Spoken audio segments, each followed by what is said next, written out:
Late at night, deep inside a dark forest, a group of teenagers is running in pure panic. Behind them, hunting dogs are hot on their heels, closing the gap fast. Suddenly, a loud thud echoes through the trees, forcing the group to a dead stop.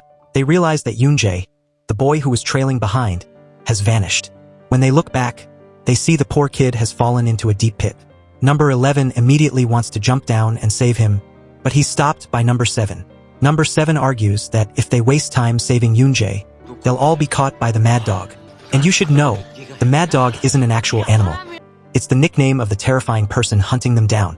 Just then, a chilling whistle pierces the air, sending shivers down their spines. The two older boys bolt into the darkness, leaving the youngest one frozen in fear.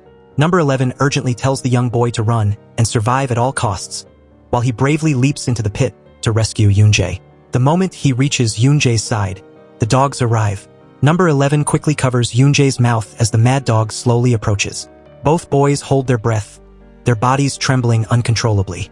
Their sheer terror of this man is visible in their eyes. The predator's dog sniffs around the area for a moment before running off in another direction. However, number 11 doesn't relax yet. He senses that the dogs might have picked up their scent. Thinking fast, he grabs handfuls of mud and smears it all over their faces to mask their smell. Just as he finishes, the pack returns. The boys stay deathly still, frustrated that he can't find anything. The mad dog lets out an impatient whistle and calls his dogs away. Meanwhile, the three boys who ran the other way aren't so lucky. One of them steps right into a brutal animal trap. The other two manage to reach the road and desperately try to hitch a ride. But they have no idea they just flagged down a one-way ride to hell. The driver is a cold-blooded killer who steers the car straight into them. Number 24 is killed on impact. Number 7 manages to dodge the car for now. But as the saying goes, you can run, but you can't hide forever. Back at the pit, the mad dog is still searching. Suddenly, he stops and stands directly on a wooden plank covering the pit. His two henchmen drag number 24's lifeless body over and, under his orders, toss the corpse onto the planks.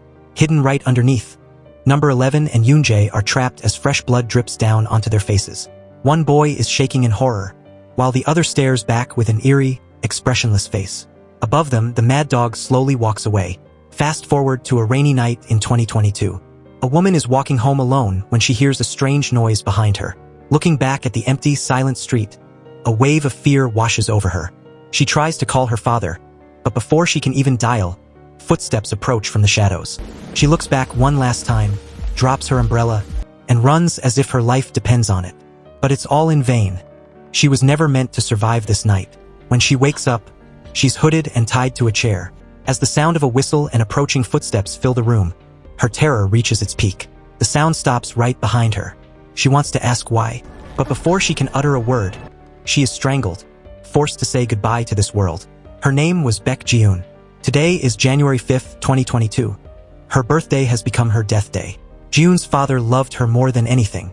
He had even dressed up as an angel just to surprise her for her birthday. Sadly, he and his wife waited until late into the night, but their daughter never came home. She wasn't answering her phone, and the heavy rain outside only intensified the sinking feeling in his gut. 10 days later, his worst nightmare becomes a reality. An old woman spots her dog lingering near a large trash bag and tries to shoo it away. But then she pauses, something feels wrong. Why is there such a massive trash bag here? Driven by curiosity, she peeks inside, and the sight nearly makes her log out of life herself. On January 15th, 2022, Ji-eun's body is officially discovered. The police immediately cordoned off the area. The killer clearly had a twisted grudge. Not only did they take her life, but they also brutally ripped her mouth open. Among the officers at the scene is the most unconventional cop you'll ever meet. This is Sung-joon, our protagonist.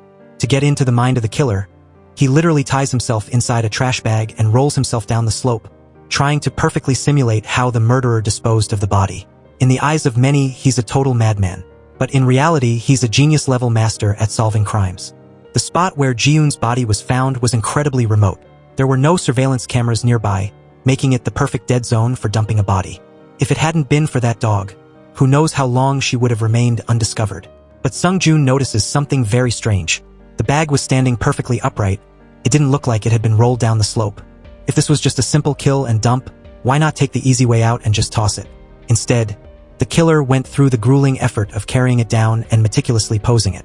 This proves there was a deep, calculated reason behind it. That night, Sung-joon visits the morgue and finds Ji-yoon's father wailing in agony next to his daughter's body.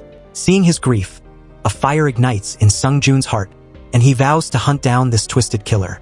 The next day, he meets up with Soo-young, an old schoolmate and the forensic examiner in charge of the autopsy. She reveals that Ji-yoon had bruising on her inner arms and knees, likely from being tied to a smooth, vertical post. But the most disturbing part? The slashes on her mouth were clean.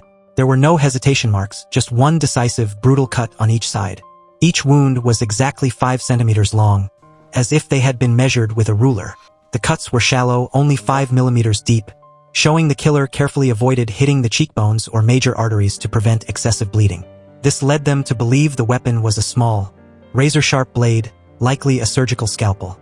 Ji-yoon was a 20-year-old college student living with her parents. Her last known whereabouts were on January 5th, when she went to a nightclub to celebrate a friend's birthday and left around 10 p.m. She even sent a text to her dad saying she'd be late and not to wait up. But when the police tracked her signal, they discovered she was already very close to home when that text was sent. Why would she send a message like that when she was practically at her front door? After that, she vanished into thin air until her body was found. The following day, Sung-joon and his colleague, Suk-gu, head to the location where that final text was sent. They quickly realized the security cameras in the area had been sabotaged. Sung-joon tells Suk-gu to pull footage from every other camera in the vicinity to see if they caught anything. Just then, a delivery driver happens to pass by. Sung-joon rushes over to ask if he saw Ji-yoon on the night of the 5th. But since so much time has passed, the driver can't remember. However, Sung-joon notices a camera mounted on the driver's helmet. He realizes that other delivery drivers working that night might have unknowingly captured the killer on their dashcams. Later, the two detectives interview Ji-yoon's friends. They learn that, on the night of the murder, a VIP guest at the club went absolutely berserk and tried to force Ji-yoon to drink. He looked like he was high on drugs, and when Ji-yoon resisted, he pulled out a knife to threaten her. Hearing this, Sung-joon storms the nightclub immediately. Sure enough, he finds the same VIP guest harassing another girl named Yuna, holding a knife to her throat when she refuses to drink. Sung-joon doesn't hesitate. He flies in and delivers a brutal kick to the guy. But this creep is as bold as he is dangerous. Even after being caught red-handed, he tries to take his anger out on Yuna. That was the final straw for Sung-joon. He loses it and gives the VIP guest a beatdown he'll never forget. At the police station, Sung-joon meets Eun-ki, Yuna's legal guardian. After giving Eun-ki a stern lecture, she finally realizes how close Yuna came to being killed. Eun-ki chases after Yuna, trying to steer her back onto the right path. As they talk, we learn more about their dynamic. Eun-ki is a dedicated social worker, and Yuna is a rebellious high schooler who was previously in trouble and sentenced to community service. Since then, Eun-ki has been trying her best to help the girl, but unfortunately, her sincerity hasn't been enough to change Yuna's stubborn ways yet. Meanwhile, the VIP guest, now battered and bruised, is facing charges for Ji-yoon's murder. But the investigation hits a wall. The police find a rock-solid alibi for him. Sung-joon is forced to let the scumbag go. Emboldened by his release, the guy's arrogance returns instantly. He sneers at Sung-joon, bragging that his father is filthy rich and his uncle is a lawyer at a massive firm. He promises to sue Sung-joon for assault and make his life a living hell. But Sung-joon doesn't flinch. He calmly looks the guy in the eye and drops a truth bomb. My dad? He's a judge. Not just any judge, he's the Chief Justice of the Supreme Court. That one sentence sends the guy's eyes wide with shock, and he shuts his mouth real quick. As Sung-joon heads for the door, he drops one more bombshell. His older brother is the legendary judge Sung-hoon. In the legal world, Sung-hoon is a titan, a man who judges strictly by the letter of the law and his own conscience, completely immune to outside influence. He lives by a code of absolute integrity. Not only does he refuse every gift sent his way, but he won't even sit at a dinner table with others, just to make sure no one has the chance to ask him for a favor. He refuses to do anything that could even slightly compromise the fairness of his trials. Today, a former judge-turned-lawyer comes to see him, but Sung-hoon is so cautious he doesn't even offer the man a cup of tea. The lawyer gets straight to the point. His first case since entering private practice has landed on Sung-hoon's desk. The client is a medical student who made a one-time mistake with drugs. The lawyer hints that if Sung-hoon shows some leniency, he'll make sure the assault charges against Sung-joon are dropped. But Sung-hoon doesn't even flinch. He tells the man to go ahead and sue. In his eyes, everyone must pay the price for their own actions. If we start weighing status and position, he says, then why do we even have laws? To top it off, he says something that leaves the former judge fuming. He's going to report the lawyer's visit and its true purpose to the Judicial Administration Office. Meanwhile, back at the precinct, Sung-joon is getting absolutely chewed out by the chief for arresting the wrong person and beating him so badly that he ended up in the hospital. But Sung-joon doesn't feel an ounce of regret. He truly believes that scumbag got exactly what he deserved. His colleagues eventually step in to play peacemaker and drag the angry chief away. Just then, Sung-joon gets a call from his brother, telling him to come home for dinner. He tries to use investigating a case as an excuse to bail, but he can't handle the pressure from Sung-hoon and obediently heads home. The family dynamic is clearly a huge source of stress for Sung-joon. He hesitates multiple times before even walking through the door. You see, his father is a high-ranking judge, and his mother is a top candidate for the Minister of Health and Welfare. His brother is a rising star in the judiciary who could be promoted at any moment. Then there's Sung-joon, the clear black sheep with the fewest achievements in the family. While his parents are always proud of the reliable Sung-hoon, the conversation always turns into a list of worries and complaints when it comes to Sung-joon. With his mother's election hearing coming up, his father repeatedly warns him, "Do not cause any trouble." After that awkward dinner, Sung-joon follows his brother to his house.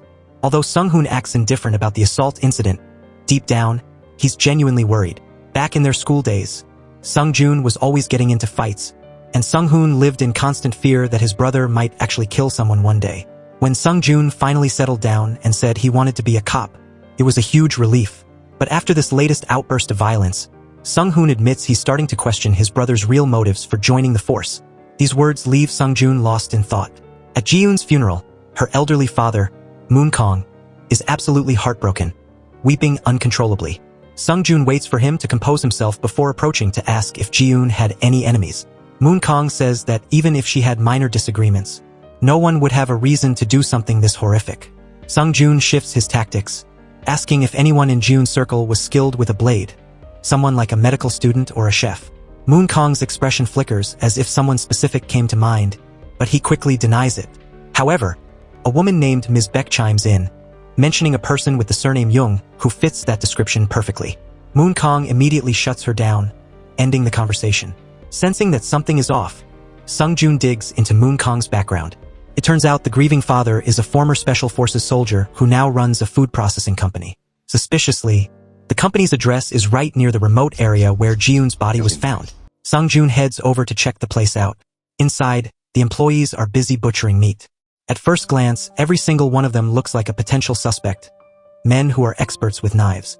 Sung-joon asks if anyone named Jung works there, a question that immediately catches the attention of a man in the back. However, the supervisor tells him there's no one by that name. Sung-joon pretends he just has the wrong address and calmly walks away, but he knows he's onto something. After the factory closes for the day, one of the employees sneaks off to make a secret call to the man named Jung. He warns him that the cops were just there sniffing around, but he doesn't realize that Sung-joon is standing right behind him. Sung-joon catches him red-handed, snatches the phone, and finally gets a name and a number, Manchun. Meanwhile, back at the station, the police have hit the jackpot. They found a witness who managed to snap a photo of the killer with Ji-yoon, and the guy's face is crystal clear. Sung-joon hauls the employee over to look at the photo, and he confirms it, the man in the picture is definitely Manchun. During the investigation, Sung-joon also discovers that the entire workforce at this factory consists of undocumented immigrants. What he doesn't know, however, is that their entire conversation is being bugged by an unknown eavesdropper. Following the employee's lead, Sung-joon tracks Manchun down to his hideout. He moves incautiously, gun drawn, but Manchun ambushes him from the shadows with a knife, slashing Sung-joon's arm. But instead of backing down, the sight of his own blood seems to trigger something inside Sung-joon. He gets an eerie look of excitement and quickly overpowers the suspect. Sensing he's outmatched, Manchun bolts, but Sung-joon is relentless. He corners him and uses a metal pipe to choke the life out of him until Manchun finally signals his surrender. On January 18th, 2022, just 3 days after Ji-yoon's body was found, Manchun is officially in custody. As he's being hauled away, 2 men are watching from a car nearby. One of them is Moon-kong, the victim's father. Under interrogation, Manchun flat out denies murdering Ji-yoon. As fate would have it, the judge assigned to the case is none other than Sung-hoon. Manchun files a formal request for a jury trial, clearly hoping to play on their emotions for a lighter sentence. Sung-hoon believes that a jury won't be foolish enough to sympathize with the killer, so even though he suspects Manchun has a hidden agenda, he grants the request. The jury selection is finalized, and it's a strange mix of people. There's the owner of the restaurant Sung-jun frequents, and Eun-ki, the social worker who crossed paths with Sung-jun before. They even include a shaman in the group. But there is a dark secret behind this selection. Every single person chosen is the specific target of a mysterious mastermind. April 14, 2022, the day of the first trial. In court, Manchun admits he threatened Ji-yoon with a knife, but claims he never intended to kill her. He says his beef was actually with Moon Kong, who owed him 7 million won in unpaid wages. Not only did Moon Kong refuse to pay him, but he treated him like dirt. Since Moon Kong was making a fortune exploiting illegal immigrants, Manchun claimed he just wanted to teach him a lesson by scaring his daughter. Hearing this, Ms. Beck, Ji-yoon's mother explodes in anger, screaming that she took him in when he was desperate, only for him to kill her daughter over 7 million won. Moon Kong remains silent, merely glancing at a man behind him who immediately escorts the grieving mother out of the room. The mood in the jury box begins to shift. Manchun is starting to look less like a monster and more like a desperate victim of a greedy boss. But then, Manchun drops a nuclear bombshell. He claims that on the night of the crime he wasn't alone. He says that as he was chasing Ji-yoon, she ran toward a car and tried to get in to escape. And the man behind the wheel? Manchun points directly at Sung-jun. Hearing this, Moon Kong's eyes snap open in shock. He flashes back to that night in the woods all those years ago. The truth is finally revealed. Moon Kong was the mad dog who hunted those kids. And that expressionless little boy from the pit? That was a young Sung-jun. The story then shifts to a memory from a police station years ago. A young boy is sitting there, visibly anxious. An officer returns and kindly brings him a pile of food. He sits patiently, listening to the boy describe the living hell he endured at a local welfare center. The officer acts horrified, pretending he can't believe such brutality exists in the modern world. He asks the boy to write down every single detail of what he suffered. But the moment the boy falls asleep, the officer betrays him, driving him straight back to that hellhole. The boy realizes too late that the police and the mad dog are on the same side. That horrific place had a beautiful name, the Hope Welfare Center. But for the children trapped there, it was a place of total hopelessness. Back in the present, Manchun continues his testimony about the night of the murder. He describes how he sabotaged the security cameras and waited in the darkness for Ji-yoon. But just as he caught her, a car drove by. The blinding headlights of the car make it impossible for Manchun to see, and Ji-yoon seizes the moment to make a run for it. In the end, Manchun can only watch helplessly as the two of them vanish into the night. He claims that was the last time he ever saw Ji-yoon. As for the car, he only remembers it was black and had a distinctive honeycomb-patterned grille. But since that's a common feature on many cars, the courtroom isn't buying his story. That's when he drops the real bombshell. He claims the person behind the wheel was none other than Sung-jun. Sung-hoon feels his heart sink. He never expected his own brother to flip from the lead detective to a murder suspect in the blink of an eye. The courtroom erupts in total chaos. Immediately, the prosecutor summons Sung-jun to the stand. But Sung-jun's way of proving his innocence is unconventional. He doesn't start with a solid alibi or dashcam footage. Instead, he highlights the fact that when he went to arrest Manchun, the suspect was already planning to flee the country by boat. Furthermore, Manchun fought back with a knife like a man possessed. To Sung-jun, this screams guilty conscience. The key piece of video evidence doesn't actually come from Sung-jun. His colleagues managed to recover it from a delivery driver who happened to be passing by. Normally, this footage would have been auto-deleted after 7 days, but by a stroke of luck, the driver had been in an accident that same day, which caused the recording to be saved. And that's just the tip of the iceberg. There are 2 more smoking guns. Ji-yoon's blood was found on Manchun's knife, and the police found a woman who used to live with him. She had horrific, identical scarring on the corners of her mouth. When the jury sees the comparison photos Sung-jun provides, they are first struck by horror, and then by a wave of pure rage. Seeing the tide turn against him, Manchun panics. He desperately denies Sung-jun's accusations, screaming that Sung-jun is the real killer and that all the evidence has been planted. During a court recess, Sung-jun goes to visit Manchun in his cell. Even though things look bleak for the suspect, Manchun doesn't seem worried at all. Instead, he says 2 cryptic things that chill Sung-jun to the bone. Can't a cop be a killer? And you better watch your back. Meanwhile, the 9 jurors are deliberating. Except for Eun-ki, everyone is ready to close the file and move on. To them, Manchun is clearly the guy. But Eun-ki refuses to budge. She feels that when Manchun denied the murder, he sounded genuinely sincere. She argues that the others are blinded by prejudice because he's a poor, undocumented immigrant. She shares her own painful past.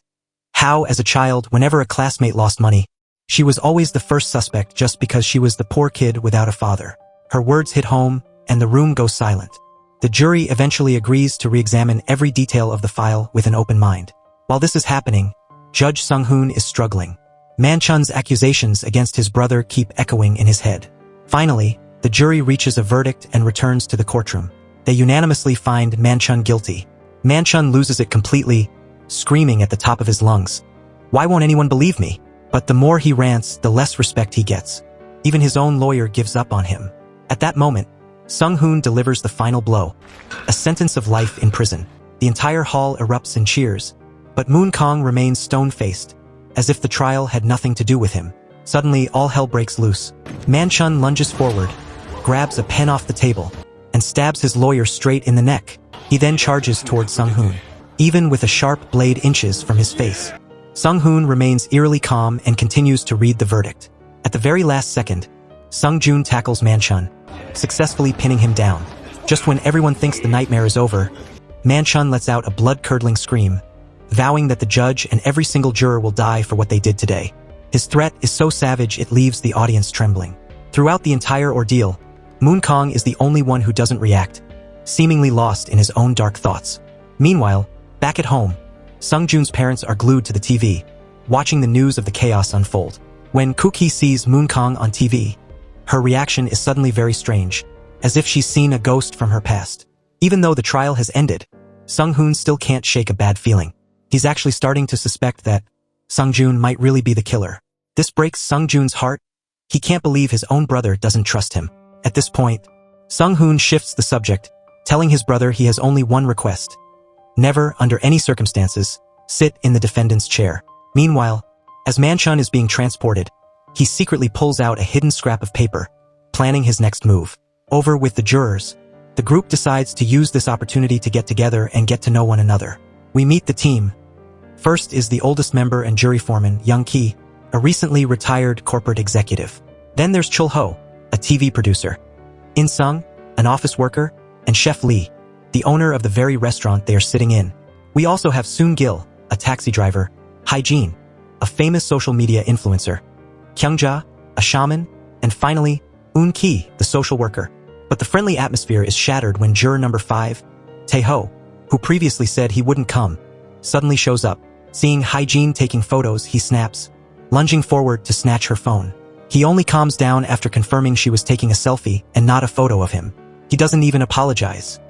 Instead, he coldly tells her he hates having his picture taken and warns her to be careful. Back on the road, the police van transporting Manchun is suddenly intercepted by a motorcyclist who locks eyes with him. Seconds later, a violent traffic accident occurs. Manchun was clearly prepared. He had already unbuckled his seatbelt and managed to unlock his handcuffs using a key he found on the floor. Police rush to the scene, and the van driver recalls a motorcycle swerving into them before everything went black. Sung-joon checks the nearby surveillance cameras and follows the direction of Manchun's escape, finding a broken motorcycle mirror on the ground. Remembering Manchun's death threats in court, Sung-joon immediately calls his brother, Sung-hoon, telling him to stay alert. He figures the jurors' addresses are harder to find, and Sung-joon knows how to fight, making Sung-hoon the easiest and most high-profile target.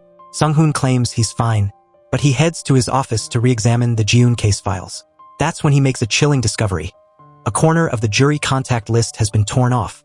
He realizes that Manchun must have ripped it away during the courtroom chaos. He quickly contacts his colleagues to get the full list of names. By now, the police have tracked Manchun's movements. He's heading east. Moon Kong is also monitoring the situation, though he's not yet sure who Manchun is hunting. Sung-hoon prints a fresh copy of the jury list. The torn corner contained 3 names, and Un Ki is one of them. What's worse, she lives right in the area where Manchun was last spotted. Sung-joon is frantically searching the area for any sign of the fugitive. Just after he leaves a specific street, Un Ki arrives. After saying goodbye to the taxi driver, Choi, and her fellow juror Hygiene, she starts walking home. The alley is silent and deserted, with a lone motorcycle parked by the curb. The air is thick with danger. Un Ki then receives a text from Sung-hoon warning her that Manchun has escaped and to be careful. She's surprised, but she doesn't realize just how close the threat is. When she reaches her apartment, she notices the door is unlocked, but she brushes it off and goes inside. Sung-hoon calls her right then, and he only relaxes once she confirms she's safely inside. However, the moment she hangs up, Un Ki senses something is wrong with her bathroom. She summons her courage and swings the door open, but the room is empty. She has no idea that Manchun is hiding right behind her in the shadows. But he doesn't kill her immediately. He decides to use her as a hostage. By the next morning, the police had the building surrounded. They try to move in several times, but the cunning Manchun forces them back every time. With the authorities at a standstill, Sung-jun decides to take a massive risk. While the negotiators distract the killer, Sung-jun begins scaling the outside of the building like a madman. He tries to get a clear shot multiple times, but Manchun is using Un-ki as a human shield. Manchun then issues a final, desperate ultimatum. The president must pardon him within 1 hour, or he's sending Un-ki to the morgue. Inside the room, Un-ki tries to talk some sense into her captor. She reminds him that in a country ruled by law, the police can't just grant his insane demands. The president doesn't have the power to magically overturn a court's verdict. But Manchun isn't stupid. He knows this. He's making impossible demands for a reason. Realizing that he never had any intention of letting her go, Un-ki is filled with a sudden, bitter regret for ever pitying him or thinking he might have been framed. Her words actually seem to shake him for a split second, and she uses that moment of hesitation to shove him away and lock herself in the bathroom. But her relief is short-lived as the sound of shattering glass echoes through the apartment. Seeing the tragedy about to unfold, Sung-jun makes a death-defying leap from the neighboring building. To his frustration, the door is deadbolt from the inside. Meanwhile, Un-ki desperately bites Manchun's arm to try to break free, but he's too strong and drags her back. At the absolute last second, Sung-jun smashes through the window and fires a shot into Manchun's shoulder. Once he sees the killer is down, he immediately turns his back to untie Un-ki. But he makes a fatal mistake. Manchun suddenly springs back to life, pulls a hidden knife, and stabs Sung-jun in the back. Sung-jun collapses as his vision begins to fade to black. The rest of the police force finally bursts in, rushing both men to the hospital. While Manchun is recovering, Moon-kong initiates his own plan for revenge. He disguises himself as a doctor and has his men create a distraction to draw the police guards away. He calmly walks into Manchun's hospital room. Manchun tries to act tough, but the moment he recognizes Moon-kong, he turns pale with terror. Moon-kong knows the reality of the Korean justice system. Even a death sentence is rarely carried out, let alone life in prison. He wants real justice for his daughter, and he's going to end Manchun himself. He pulls out a lethal, specialized drug ordered from overseas, a toxin designed to cause a slow, agonizing death. Realizing he's out of options, Manchun starts singing like a canary. He confesses that he was just a hired gun taking orders for money. He says the mastermind called himself Yoonjae and instructed him to stage the kidnapping of Jiyoon, while hinting that there was a much bigger plan in motion. Manchun even reveals he has a secret recording of their phone call. When Moon-kong hears the name Yoonjae, it rings a terrifyingly familiar bell. He and his henchmen share a look as a horrifying possibility dawns on them. At the same time, Sung-jun jolts awake in his hospital bed as suppressed memories come flooding back.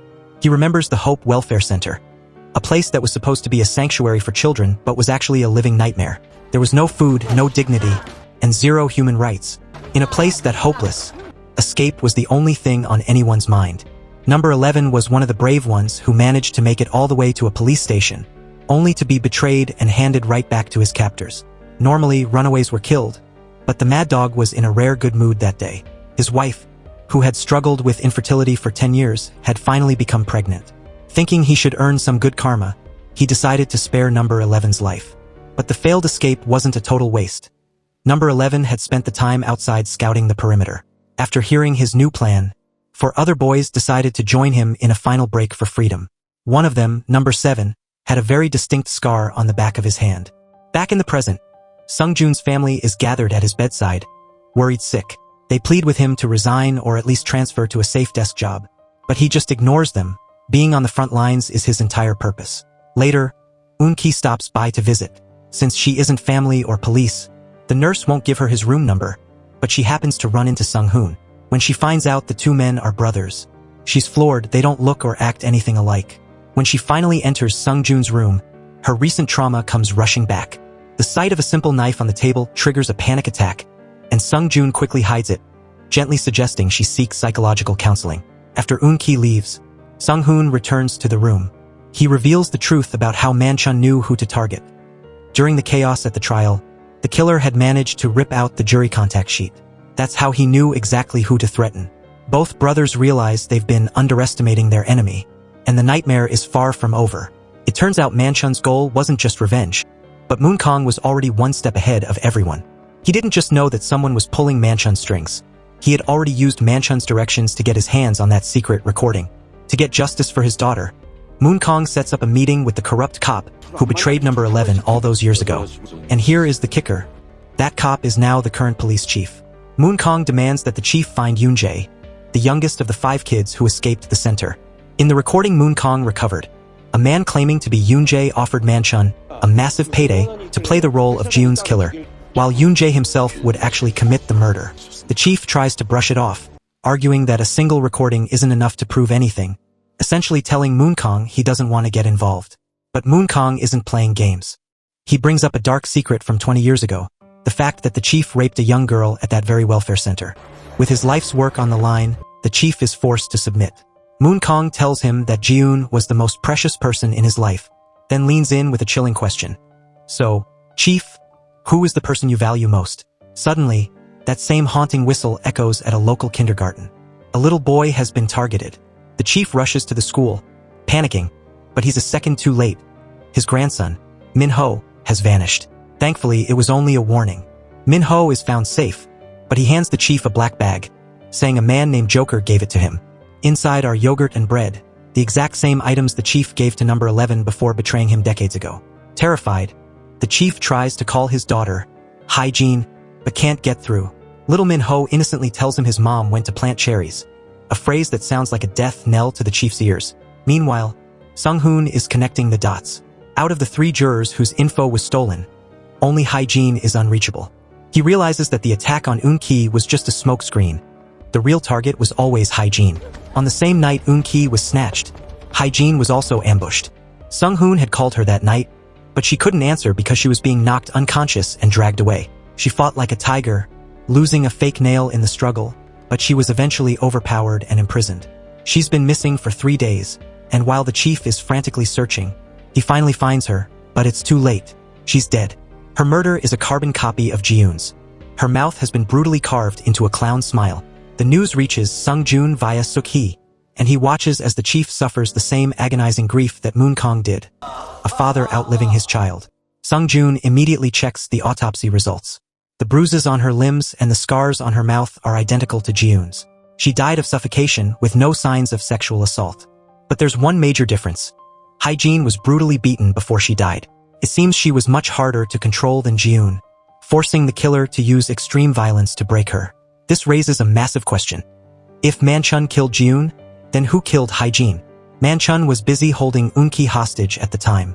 The estimated time of death for Hygiene was between midnight and 2 a.m. on the 15th. Manchun didn't arrive at the hospital until 6 a.m. that morning. Technically, there was a window, but when Sung-joon confronts him, Manchun is genuinely shocked to hear she's dead. He swears he didn't do it, insisting he has an alibi because he was with Eun-ki. According to Eun-ki's memory, the jurors left their dinner at 11 p.m. that night, and she, Hygiene, Kyungja, and In-sung all caught a ride home together in the cab driven by fellow juror Choi.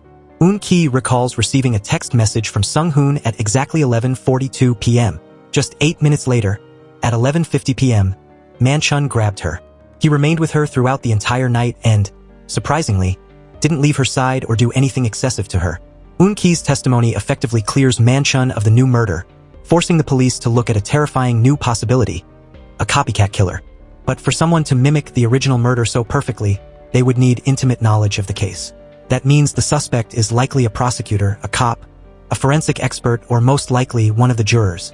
Sung-joon begins his investigation with Chef Lee, a man who knows his way around a knife. Lee claims he was asleep in his restaurant the whole night and never left, and the security camera at his door seems to back him up. Sung-joon then looks into Kong and Chul-ho, who were seen staring at Hygiene during dinner. Kong admits he didn't get home until 3 or 4 in the morning, claiming he went to a bar with Chul-ho after the meal. Chul-ho doesn't deny it, but he adds that Kong was acting so perverted and weird that he couldn't stand it and left early, around 1 a.m. Even In-sung claims he was with friends and willingly hands over their contact info. On the surface, everyone seems to have an alibi. But when Sung-joon visits the shaman, Kyungja, things get supernatural. The moment she touches his business card, her entire body begins to convulse. Her vision turns black and white, and she suddenly seems possessed. In a chilling, otherworldly voice, She begins rambling strange, cryptic phrases that Sung Joon can't make sense of. Shaken, he leaves her place, only to run into a dog outside. The sight of it paralyzes him. His legs go weak as he's hit by a sudden, violent flashback of being hunted by dogs in the woods. His internal chaos is only broken by a phone call from Eun-ki. It turns out Eun-ki had been in shock and forgotten a crucial detail. The last person to be with Hae-jin was Juror Choi, the taxi driver.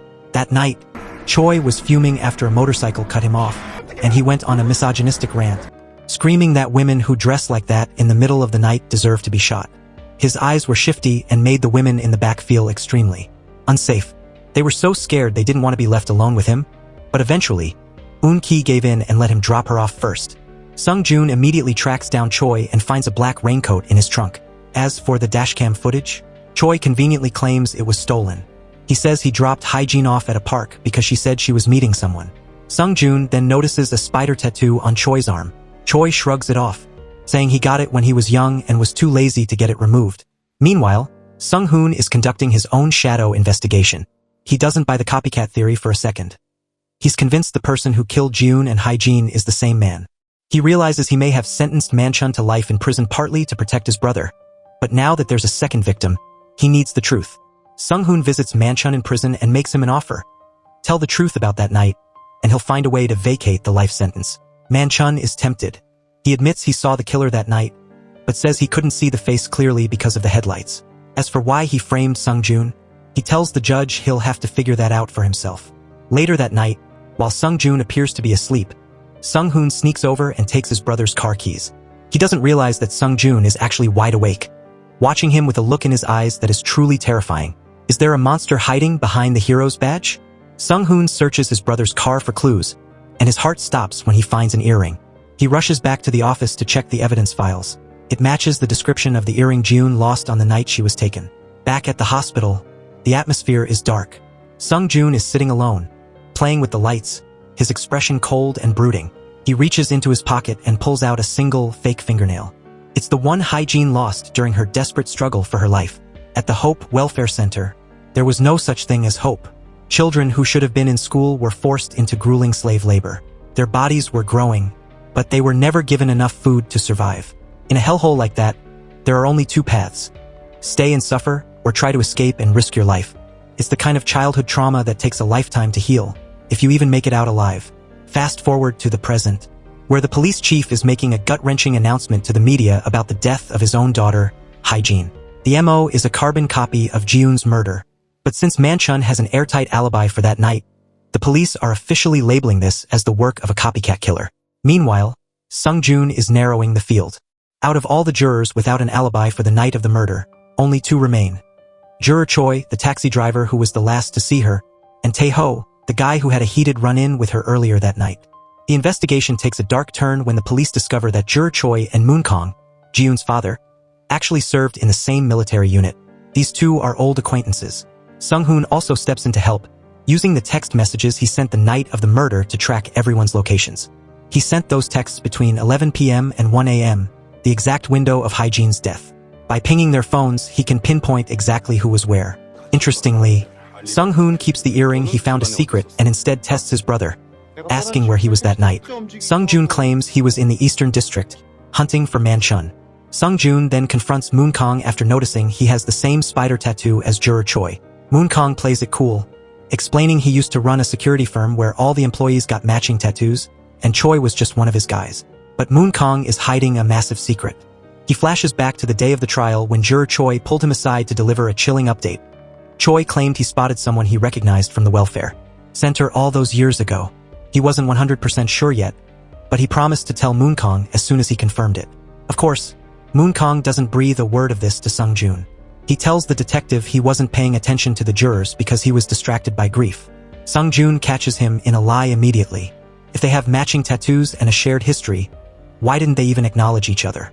Moon-kong scrambles for an excuse, claiming they haven't spoken in 20 years and probably didn't recognize each other. He then throws Choi under the bus, telling Sung Joon that Choi was always a violent drunk who used to beat his wife until she ran away. According to Moon-kong, Choi became obsessed and violent after that, eventually quitting his job just to hunt her down. At Hae-jin's funeral, the atmosphere is toxic. The jurors are all whispering, wondering which one of them is the killer. The Ji-yoon case brought them together, but Hye-jin's death has turned them into suspects. They're all looking at each other with pure suspicion. Suddenly, Juror Choi spots a nanny taking the chief's grandson, Min-ho, to the bathroom and follows them. He corners the nanny, shoves a photo in her face, and demands to know if she recognizes the woman. It seems he's still hunting for the wife who vanished 20 years ago. He gets aggressive and terrifying, and if Eun-ki hadn't shown up just in time to intervene, things could have turned bloody. Through the nanny, Eun-ki learns that Choi is desperately searching for a woman from his past. While Choi is away, the other jurors start pointing fingers at him. Tae-ho, clearly uncomfortable and wanting no part of the drama, tries to leave without even saying goodbye. Chul-ho, the TV producer, immediately calls him suspicious, noting how he couldn't stop staring at Hye-jin during dinner. But then the shaman, Kyung-ja, fires back, telling Chul-ho that he's the one who looked guilty. Chul-ho is about to explode in anger when he spots the police chief entering the room. He freezes instantly, his words dying in his throat. It's clear as day. There is a hidden, dark connection between the TV producer and the chief of police.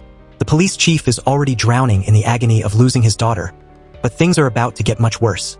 He receives a text message, and when he opens it, his heart stops. It's a video of Hye-jin, terrified and tied to a chair. She has no idea what she did wrong and is sobbing, begging for mercy. But the killer's voice is cold, telling her that the fault doesn't lie with her.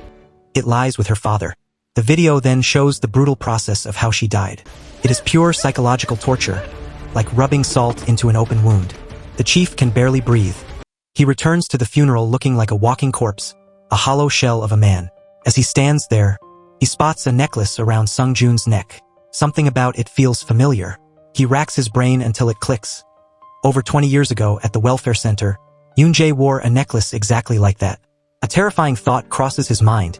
Could the Yoon-jae that Moon-kang is hunting actually be Sung-jun? Is the detective himself the one who killed Ji-yoon and Hye-jin? Later, Sung-jun runs into Eun-ki outside and offers to drive her home. She is consumed by guilt, thinking that if she had let Hye-jin get out of the taxi first that night, her friend might still be alive. But Sung-jun shuts that down immediately. He tells her she's wrong.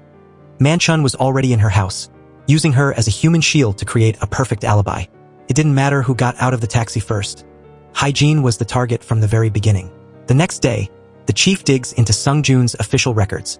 He's surprised to find no mention of adoption. The birth certificate and household registry were all personally filed by the father, Ryu. This makes the chief doubt himself. If he wasn't adopted, where did that necklace come from? He sends one of his men to go on a fishing expedition. During a casual lunch, the subordinate asks Sung-jun where he bought his necklace. Sung-jun tells him he didn't buy it. It was a gift from his older sister, who died a long time ago. When the chief hears this, he is shaken to his core. Yoon-jae's sister was Yoon-young, the very same girl he had raped all those years ago. She really is dead, and now he knows for a fact. Those two siblings had matching necklaces. Meanwhile, Moon-kang is tracking down a nurse named Cho at a nursing home. She was a former staff member at the Hope Welfare Center and the last person to leave before it was shut down. Moon-kang tries to squeeze information out of her to find Yoon-jae. Nurse Cho is terrified of him and clearly doesn't want to relive the horrors of the past. But Moon-kang is a desperate man seeking blood for his daughter. He tells her to think long and hard, warning her that he'll be watching her every move. As she flees in terror, the chief calls Moon-kang with the confirmation. Sung-jun is Yoon-jae. But before they can get to Sung-jun, Manchun makes a move first. He calls Sung-jun to the hospital rooftop for a private meeting. The moment they meet, Manchun drops to his knees, desperately begging Sung-jun to save him. He reveals a heartbreaking secret. He has a 7-year-old son who was recently diagnosed with a brain tumor. The surgery costs are astronomical, more than he could ever earn in a lifetime, even if he sold his own organs. Just as he hit rock bottom, a stranger called him with a deal. Play the fall guy for Ji-yoon's murder, and his son's life would be paid for. The stranger even required a sacrifice from his wife. The kidnapping of Eun-ki was all part of the stranger's script. Manchun admits he only took the deal out of desperation. But now he's terrified because this person didn't just kill Ji-yoon. They killed the police chief's daughter too. He confesses that he gave a copy of his secret recording to Moon-kang, but he kept the original. He knows that if the mastermind finds out about the recording, his son is a dead man. He promises to give Sung-jun the original recording if, and only if, Sung-jun can guarantee his son's safety. As luck would have it, Sung-hoon arrives at the hospital at that exact moment. As he walks toward the entrance, a blood-curdling scream pierces the air. He looks down and sees Manchun's body smashed on the pavement. He's dead on impact. Sung-hoon looks up and sees a figure on the roof. He sprints up the stairs, but he's a second too late. He finds a fellow police officer unconscious on the ground. When the officer wakes up, his story is damning. He says Sung-joon insisted on talking to Manchun alone and told the officer to wait elsewhere. The police officer guarding Manchun wasn't entirely comfortable leaving the two alone, so he headed back to the rooftop about 10 minutes later. Although he couldn't hear what they were saying, the atmosphere between Sung-joon and Manchun was incredibly tense. As soon as Sung-joon saw the officer return, he abruptly ended the conversation, said his goodbyes, and left. The officer sat down to finish his coffee before taking Manchun back inside. But out of nowhere, someone struck him from behind, knocking him unconscious. Since Sung-hoon was the first person to rush onto the roof after the fall, he had to give a statement. He claimed he only saw a shadowy figure but couldn't identify who it was. When the police pointedly asked if he had seen Sung-joon there, it planted a seed of doubt in his mind, making him even more certain that his brother was hiding something. But why was Sung-hoon even at the hospital in the first place? It turns out Juror Choi, the taxi driver, had approached him privately. Choi admitted his personal connection to Moon-kong and confessed that, by the rules, he shouldn't even be a juror. He tried to blackmail Sung-hoon for hush money, but Sung-hoon isn't the type to be pushed around. He told Choi to go ahead and make it public, even offering the phone numbers of several reporters he knew. After that exchange, Sung-hoon went to find Manchun to confirm if his brother was indeed the killer.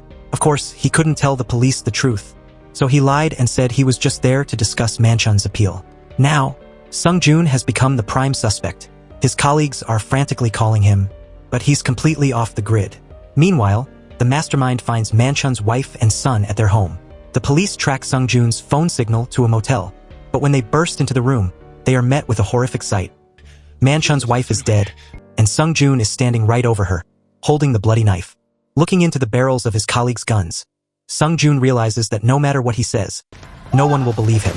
To prove his innocence, he chooses to run, but the moment he reaches his car, he is ambushed and kidnapped. Back at the station, the police chief, now knowing Sung-joon is actually Yoon-jae, is convinced he's found his daughter's killer. He issues a nationwide manhunt and sends a team to raid Sung-joon's parents' house for evidence. This comes as a total shock to his parents. The jurors aren't silent either. They're all buzzing about Manchun's death and the news that Sung-joon is a wanted man.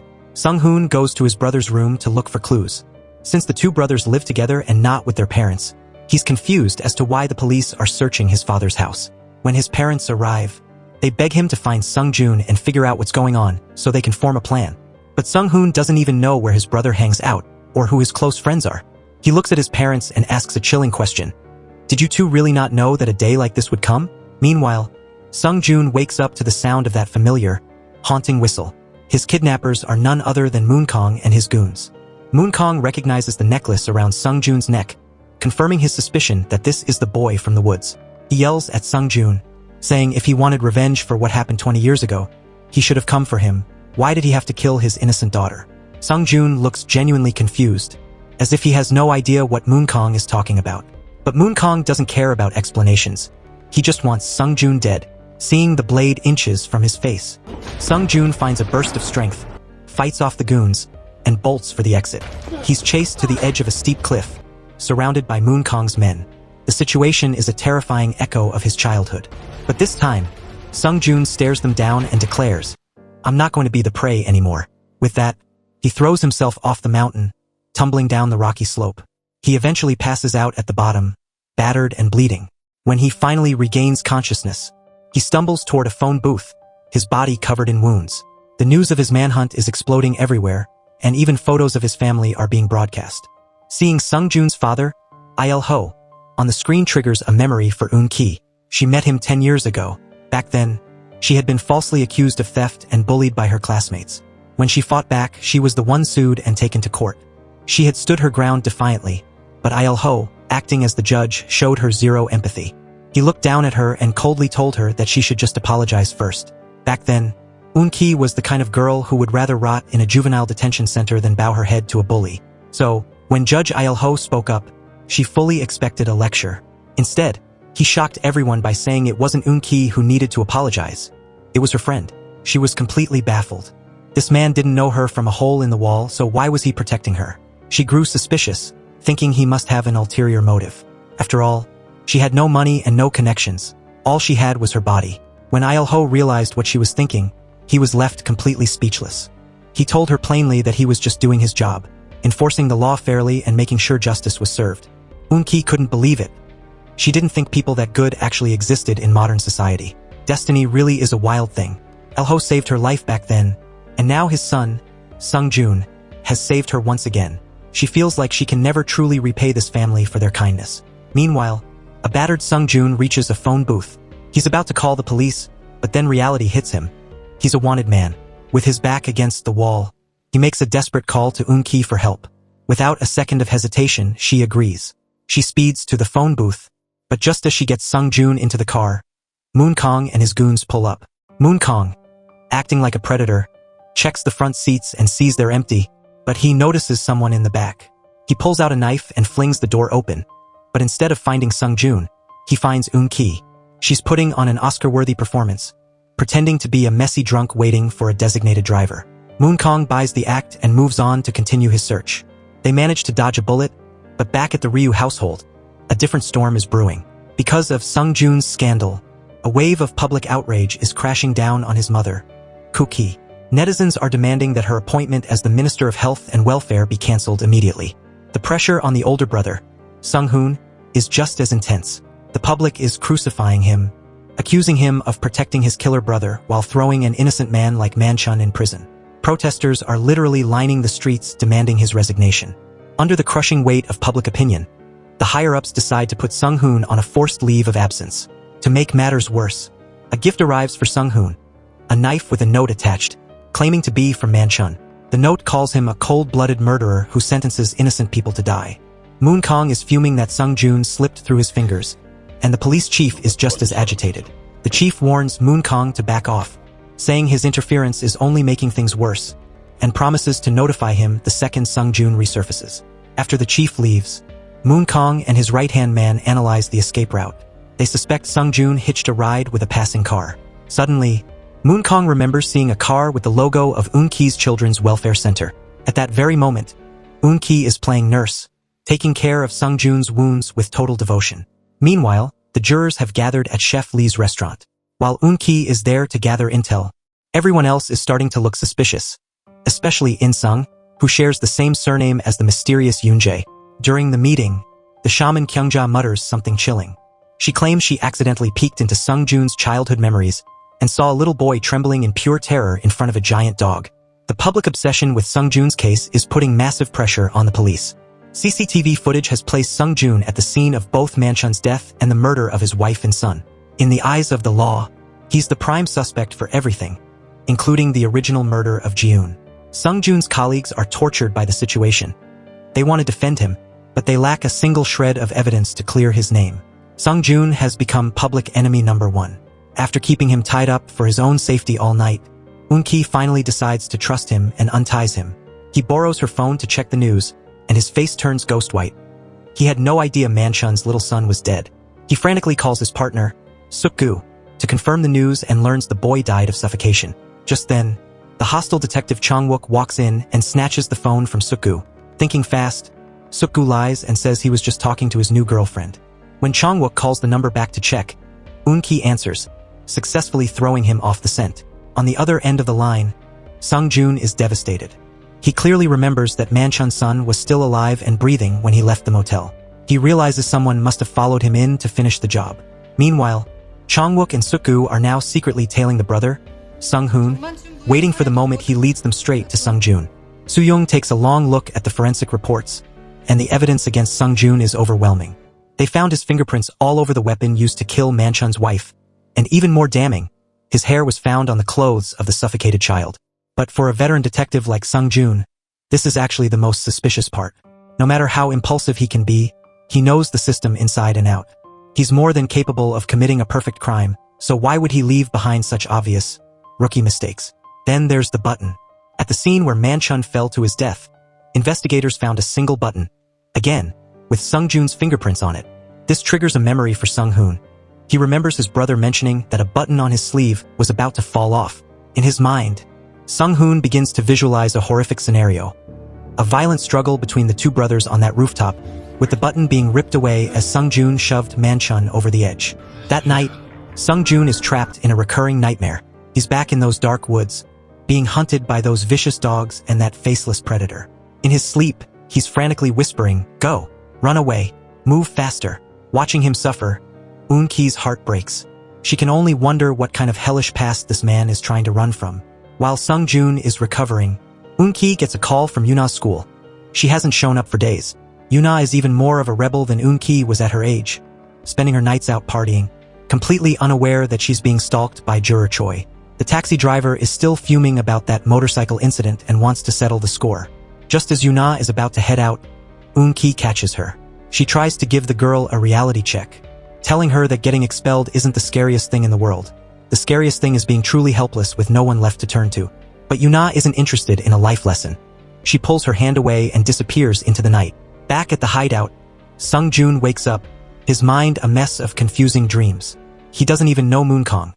Yet the man is absolutely certain that Sung-joon is the one who slaughtered Jiun, Hae-jin, and Manchun's family. Sung-joon starts to suspect a darker truth. Is there an imposter out there? Someone using his name and his face to commit these atrocities? Just as he's piecing it together, Moon-kong and his goons arrive.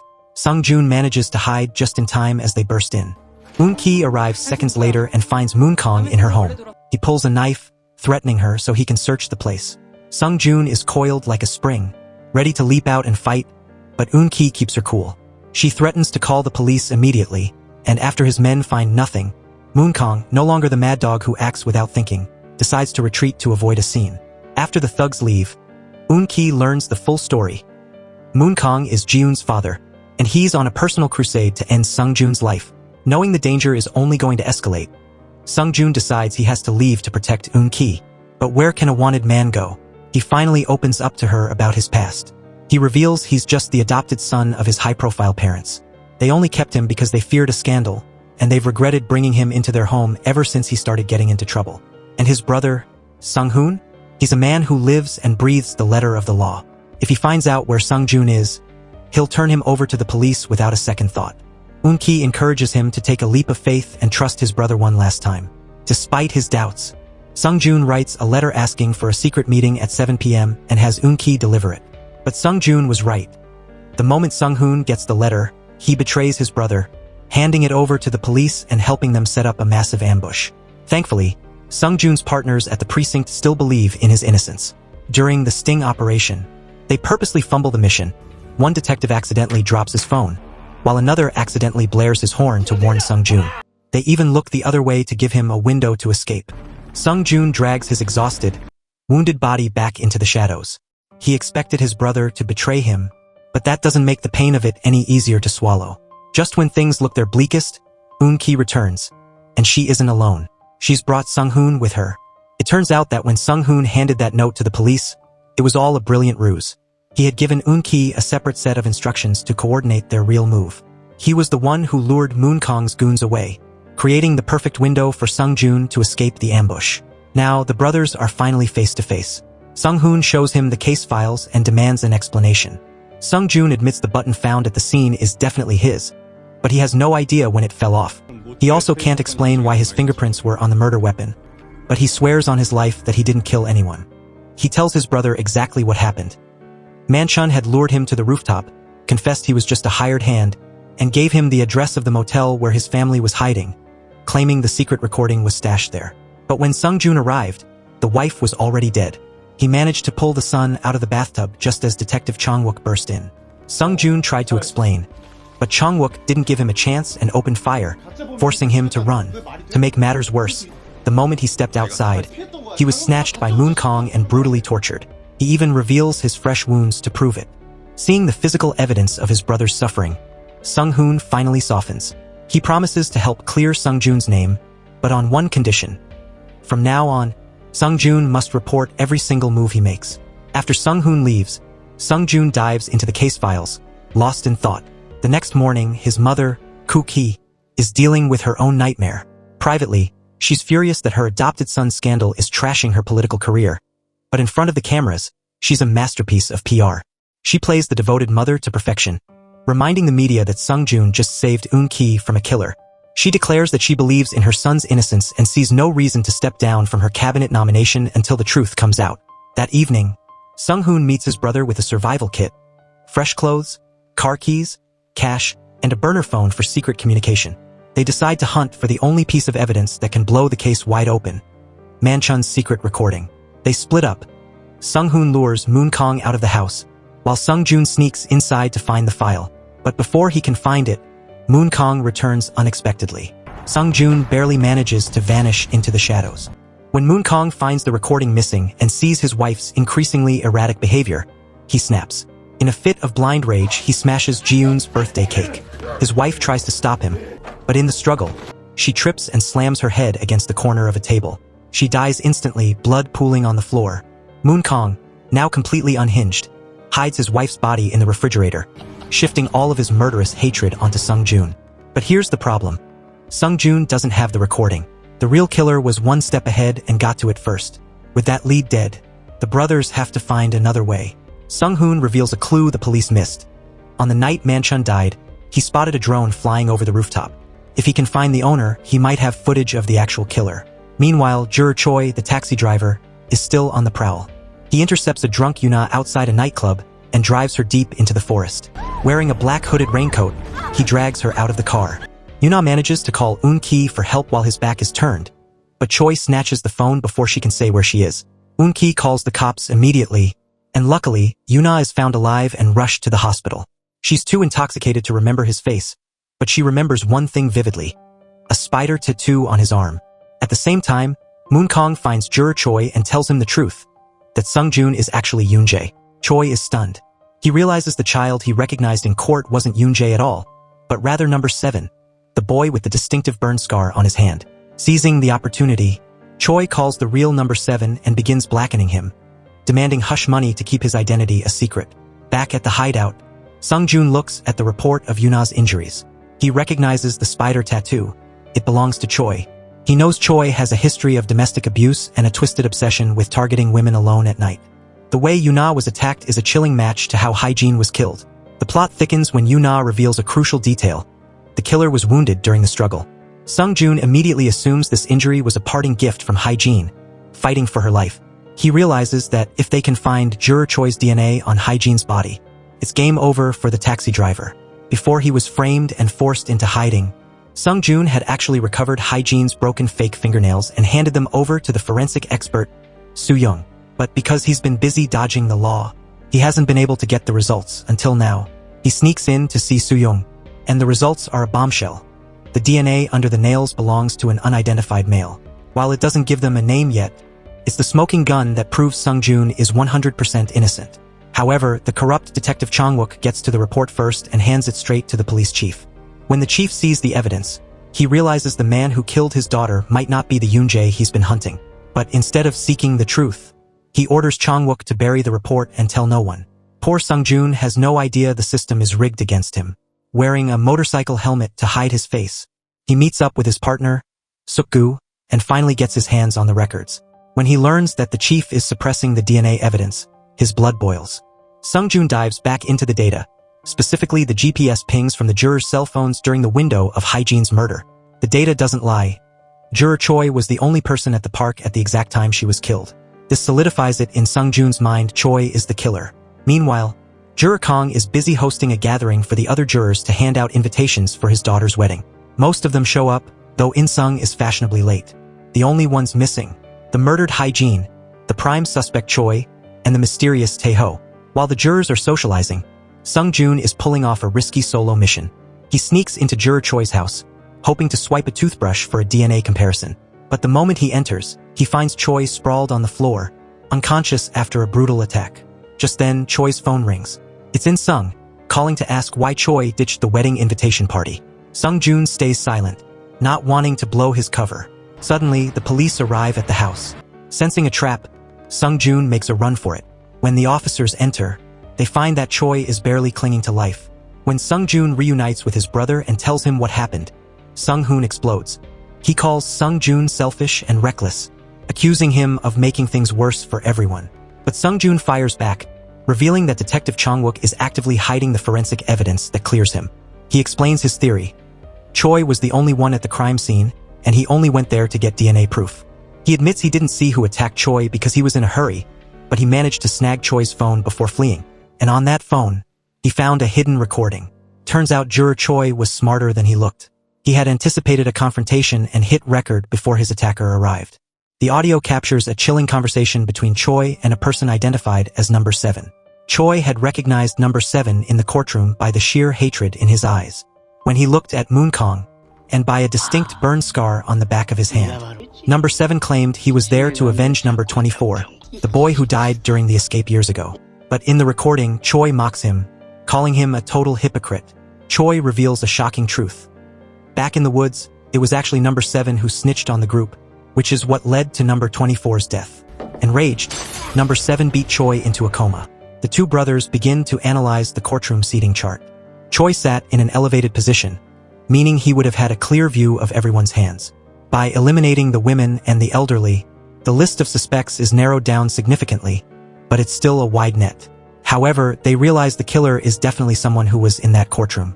As they listen closer to the recording, they hear a very specific sound: the killer's footsteps. They have a distinct, uneven rhythm, 1 foot heavy, 1 foot light. The killer has a limp. Sung Jun's mind flashes back to the jurors, and one name sticks out: Tae-ho. He's the only one who fits the description perfectly. But without hard evidence, Sung Jun has to stay in the shadows to avoid being arrested. The mission is now in Sung Hoon's hands. As the older brother prepares to leave, he pulls Eun-ki aside and gives her a chilling piece of advice. Don't trust anyone easily, and that includes Sung Jun. Sung Hoon's warning leaves Eun-ki deeply unsettled. She can't tell if he was being protective or if there was a darker, hidden meaning behind his words. Exhausted from the stress, she eventually drifts off to sleep at her desk. When Sung Jun wakes up and sees her resting, he gently drapes a blanket over her shoulders before quietly slipping out of the house. Meanwhile, Sung Hoon has tracked down Tae-ho's house. The door is wide open, but the place is deserted. The only personal item left behind is a photo of a mother and son. As Sung Hoon continues to poke around for clues, he doesn't realize that danger is closing in. Moon Kong has sent his goons to snatch Tae-ho, and since Sung Hoon is heavily outnumbered, he ends up being captured instead. Luckily, Sung Jun hadn't listened to orders and followed his brother. He jumped into the fray to save him. In the middle of the chaotic brawl, Sung Hoon's arm is slashed. Sung Jun rushes out to buy medicine for the wound, but by the time he gets back, his brother has already vanished. Back at his own place, Sung Hoon treats his own injury. As he cleans the wound, the camera reveals that his body is covered in old scars, proving that this judge is definitely not the average civilian he pretends to be. At the same time, Detective Suk-gu has finished the DNA test on Juror Choi. It's a perfect match for the DNA found under Hygiene's nails. Case closed, right? Wrong. Out of nowhere, Tae-ho walks into the police station and surrenders, admitting he was the one who killed Juror Choi. But here's the weird part. He confesses to the act but refuses to give a motive. When the police tell him that Choi actually survived the attack, Tae-ho completely loses it. He becomes violent and agitated, as if he simply cannot accept that his victim is still alive. The police chief sees this and starts to suspect that Tae-ho and the mysterious Yoon-jae are working as a team. But the story gets even crazier. Sung Jun listens to the end of that secret recording again and hears something new. After number 7, Tae-ho left the scene. A second person entered the room and smashed a wine bottle over Juror Choi's head. That second blow was the actual fatal injury. At that moment, Sung Hoon is standing by Choi's hospital bed, asking him who the second attacker was. Choi mumbles a few incoherent words, but when he looks up and locks eyes with Sung Hoon, his face twists into a mask of pure terror. He dies right then and there, literally scared to death. Moon Kong arrives at the hospital just as Sung Hoon is leaving. He senses something is off and immediately tracks down Koo-ki, the mother. He demands she hand over Yoon-jae, but Koo-ki finally reveals her true, icy nature. She treats Moon Kong like garbage, telling him he's trash and not even worthy of talking to her. Enraged, Moon Kong threatens to harm Sung Hoon if she doesn't comply. Just then, Ryu, the father, walks in, forcing them to end the conversation. Koo-ki smoothly lies to her husband, claiming Moon Kong was just a persistent reporter. Sung Jun meets with the forensic expert, Soo-young, to look at Choi's autopsy. Confirms his theory. Choi was attacked twice, with a significant time gap between the first and second assault. This means there is a third player on the board. But who? Sung Hoon suddenly mentions number 13, claiming it's a name Choi uttered before he died. Sung Jun's reaction is so strange that Eun-ki notices immediately. Under her questioning, Sung Jun finally admits a dark secret. He has amnesia from a past accident, and he's only recently started to remember his identity from the welfare center. His number was 13, and his name was Yoon-jae. However, he swears he didn't attack Juror Choi. Back at the station, the police chief realizes the evidence doesn't fully pin the murder on Tae-ho, so he orders his release. But the moment Tae-ho steps outside, he's snatched up by Moon Kong's men. They beat him within an inch of his life, but Tae-ho refuses to say a single word about Yoon-jae. He remembers how he betrayed his friends 20 years ago by snitching for Moon Kong, and he's determined not to be a traitor a second time. Moon Kong is so furious that he orders his men to bury Tae-ho alive. But when he goes to check the grave the next morning, he finds the pit dug up and the body gone. The day of Juror Kang's daughter's wedding finally arrives, and the remaining jurors show up for the ceremony. Suddenly, Eun-ki spots Tae-ho in the crowd and chases after him, but he's like a ghost, and she loses him outside the hotel. Just then, her phone rings. It's Sung-joon calling with a new update. Sung-joon now knows for a fact that Tae-ho is number 7. He rushes to Tae-ho's house to confront him about the past, but the place is empty. The only thing he finds is a bloody wedding invitation. It's a chilling sign. Tae-ho is definitely going to that wedding, but he isn't going there to toast the happy couple. Sung-joon calls Eun-ki, warning her to stay on high alert, and tells her he's on his way. Meanwhile, the shaman, Kyungja, is losing her mind. She had a terrifying vision the night before. Spirits of children begging her for help, and when she woke up to take a drink, her bowl of water had turned into pure blood. It's a classic omen, a massacre is coming. And she's right. Just as Juror Kang takes the stage to give a speech, he takes a sip of his celebratory wine and collapses, poisoned. Sung-joon arrives just in time to see the chaos and catches a glimpse of Tae-ho. He chases him to the parking lot, but once again, the Good Samaritan vanishes into thin air. Back inside, a server goes to check on the bride and lets out a scream that curdles the blood of everyone in the building. Sung-joon follows the sound and finds the bride dead. It's the same horrific MO. Her mouth has been carved into a permanent, gruesome grin. You might wonder why this father and daughter were targeted. Well, the motive goes back to the Hope Welfare Center. On paper, Kong was the official food supplier, charging the government for high-quality meat. In reality, he pocketed the cash and fed the starving children nothing but potatoes. But here's the most suspicious part. While the police are securing the scene, Judge Sung-hoon is seen in a private bathroom, frantically scrubbing fresh blood off his hands. The police take over the crime scene and pull the security footage. It shows Tae-ho entering the bride's room just before the murder, making him the prime suspect for the Grin Killer murders. Sung-joon tries to piece it together. He tells his brother that after Juror Kang collapsed, he saw someone in the parking lot who looked exactly like Sung-hoon. Sung-hoon denies it instantly, claiming he was nowhere near the hotel. Sung-joon wants to believe him. After all, a guy who doesn't even show up for his own school reunions wouldn't attend a random wedding, right? The hunt for Tae-ho is officially on. The brothers investigate the woman and child from the photo in Tae-ho's house, but they discover a surprising truth. They aren't his family. Tae-ho actually saved the woman's life during a car crash while she was pregnant, and that accident is the reason he has a permanent limp. He didn't stop there, either. He used his own money to build a shelter for single mothers with nowhere else to go. On paper, he's a saint, hardly the profile of a serial killer. During the investigation, Sung-joon sees a group of children playing, and it triggers a painful, buried memory of an accident at a playground. He's clearly more connected to this trauma than he even realizes. The next day is Yuna's discharge day. As Eun-ki is helping her pack, she gets a frantic call from Suk-gu. Detective Chong-wook has finally tracked Sung-joon's location and is moving in for the kill. Sung-joon doesn't have time to run because Yuna has secretly followed Eun-ki to the hideout. She pulls out her phone, threatening to turn Sung-joon in for the reward money. But the second she sees the handsome Judge Sung-hoon, she does a total 180. She's so smitten that she demands to join their fugitive team instead of snitching. They quickly set up a cover story. When the police burst in, they find Sung-hoon calmly tutoring Yuna while Eun-ki looks on. Sung-joon is hidden away, and though Chong-wook is suspicious as hell, he has no choice but to retreat for now. Once the heat dies down, the group splits up. Yuna, having nowhere else to go, follows Sung-hoon around like a lost puppy. Suddenly, Sung-hoon's phone buzzes with a cryptic text. The survival game is about to begin. Event: save me. Deadline: 24 hours. He stares at the screen, stunned. Seconds later, Eun-ki gets the same message, but her deadline is set for just 21 hours. She brushes it off as weird spam and deletes it without a second thought. Later, the surviving jurors gather at the restaurant to talk about the massacre at Kang's wedding. Chul-ho, the TV producer, drops a dark hint. He claims that the 3 girls who have been murdered, Ji-yoon, Hae-jin, and now the bride, are all connected by a deep, dark secret. Right now, every single juror receives that same chilling advertisement on their phone. The deadline has dropped to just 20 hours. Sung-joon is no exception. He watches as the clock ticks down, counting away the final moments of someone's life. With Taeho still missing, the tension is through the roof. There's a link in the message, and when Eun-ki clicks it, her jaw drops. It's a live stream showing Taeho tied up and trapped. It's a literal broadcast of a death countdown. The jurors panic and rush to report it to the police, but Chul-ho, the TV producer, just sits there, lost in thought with a look of pure dread on his face. The two brothers, Sung-joon and Sung-hoon, keep their eyes glued to the video. They notice something horrific.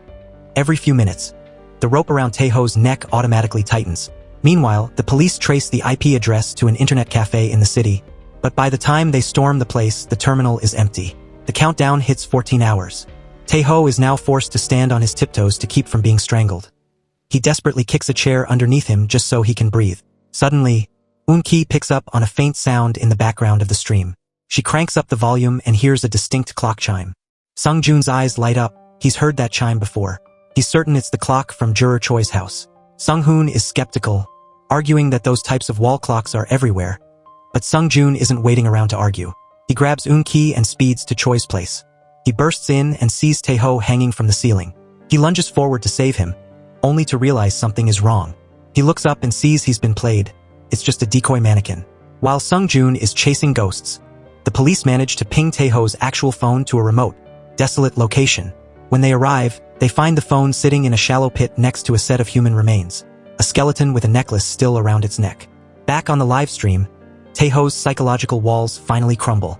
Knowing there's no way out, he begins a tearful confession. He admits that he was the snitch 20 years ago. He was the reason their escape failed and why number 24 died. He tells the camera he hasn't had a good night's sleep since that day and that he's finally ready for the nightmare to end. Before his life leaves his eyes, he offers a sincere apology to his 4 childhood friends. He doesn't ask for forgiveness. He only begs Yoon-jae to stop the killing right here. Just then, a piece of light-blocking fabric falls in the background of the video, revealing words scrawled on the wall. 11, 12, 13, save me. Chul-ho seems to recognize the room instantly. He sprints to his office and digs out a dusty pile of videotapes from the bottom of a drawer. They're labeled 2002 Hope Welfare Center. He takes a camera into the bathroom, looking like a man whose world is falling apart. At the same time, Sung-joon is haunted by the same message. He rushes home to confront his mother, Koo-ki, demanding to know where he was actually adopted from. But that's her darkest secret, and she refuses to say a word. Luckily, Eun-ki does some digging and finds a lead. 20 years ago, Taeho lived at the Hope Welfare Center, which is now an abandoned ruin. Sung-joon gears up to head to the ruins, but his mother tries to block his path.